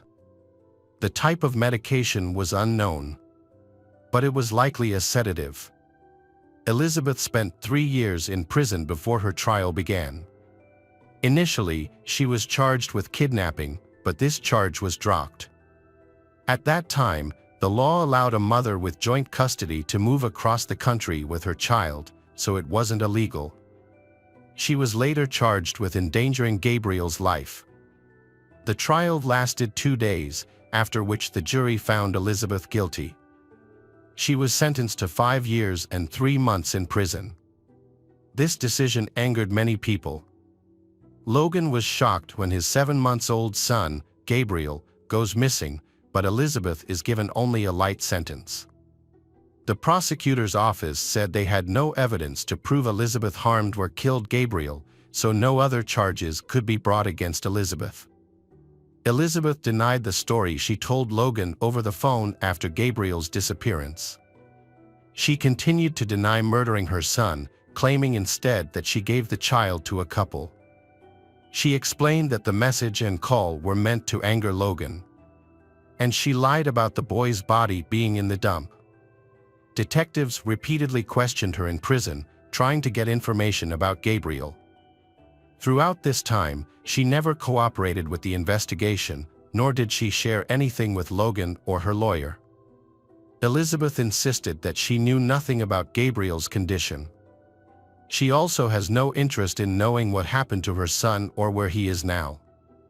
Logan was convinced that the child had been dead for a long time, believing she had indeed disposed of him at the dump, as she mentioned in the message. A recording of a phone conversation between Elizabeth and her old friend Tiffany surfaced. Elizabeth was aware that all prison calls were recorded, so she deliberately lied to distract the detectives. During the call, she praised the detectives for their work but then expressed outrage. Then, she confesses that Tiffany ruined her life. Tiffany got her involved in illegal activities. Tiffany's reaction seemed genuine, as she denied all of Elizabeth's accusations. The two women ended up blaming each other for their problems, which ultimately ended their friendship. It remains unclear who was lying during the call. In 2014, Elizabeth was released from prison and placed on probation for 3 years. However, she repeatedly violated the terms. Just a month later, she moved to New Mexico, which was a serious violation since she was required to regularly report to her probation officer. As a result, Elizabeth was arrested and extradited back. She was briefly imprisoned again. Meanwhile, the search for Gabriel continued, without success. Police occasionally receive new leads, but all lead to dead ends, including DNA analysis, reviewing CCTV footage, tracking geolocation, and searching databases. No matter how hard they tried, the boy was never found. After serving her prison sentence, Elizabeth was released. She changed her name several times to start anew and eventually got married, settling in New Mexico. In May 2021, she became pregnant again. This caused controversy. Many criticized Elizabeth, believing she shouldn't become a mother again, fearing she might abandon or harm the child. When speaking to reporters, Elizabeth continued to deny all allegations. In an interview, she claimed that her worst punishment wasn't prison but living without knowing Gabriel's fate. She insisted she had changed and regretted giving her child away, but few believed her. Gabriel's father, Logan, has devoted a great deal of time, effort, and resources to searching for his son. Years later, he had a new family, but he still hoped to find his first child. Although Logan tried his best, but the fate of Gabriel remains a mystery known only to Elizabeth. Logan continues to hope that Elizabeth will eventually reveal the truth so he can find his son.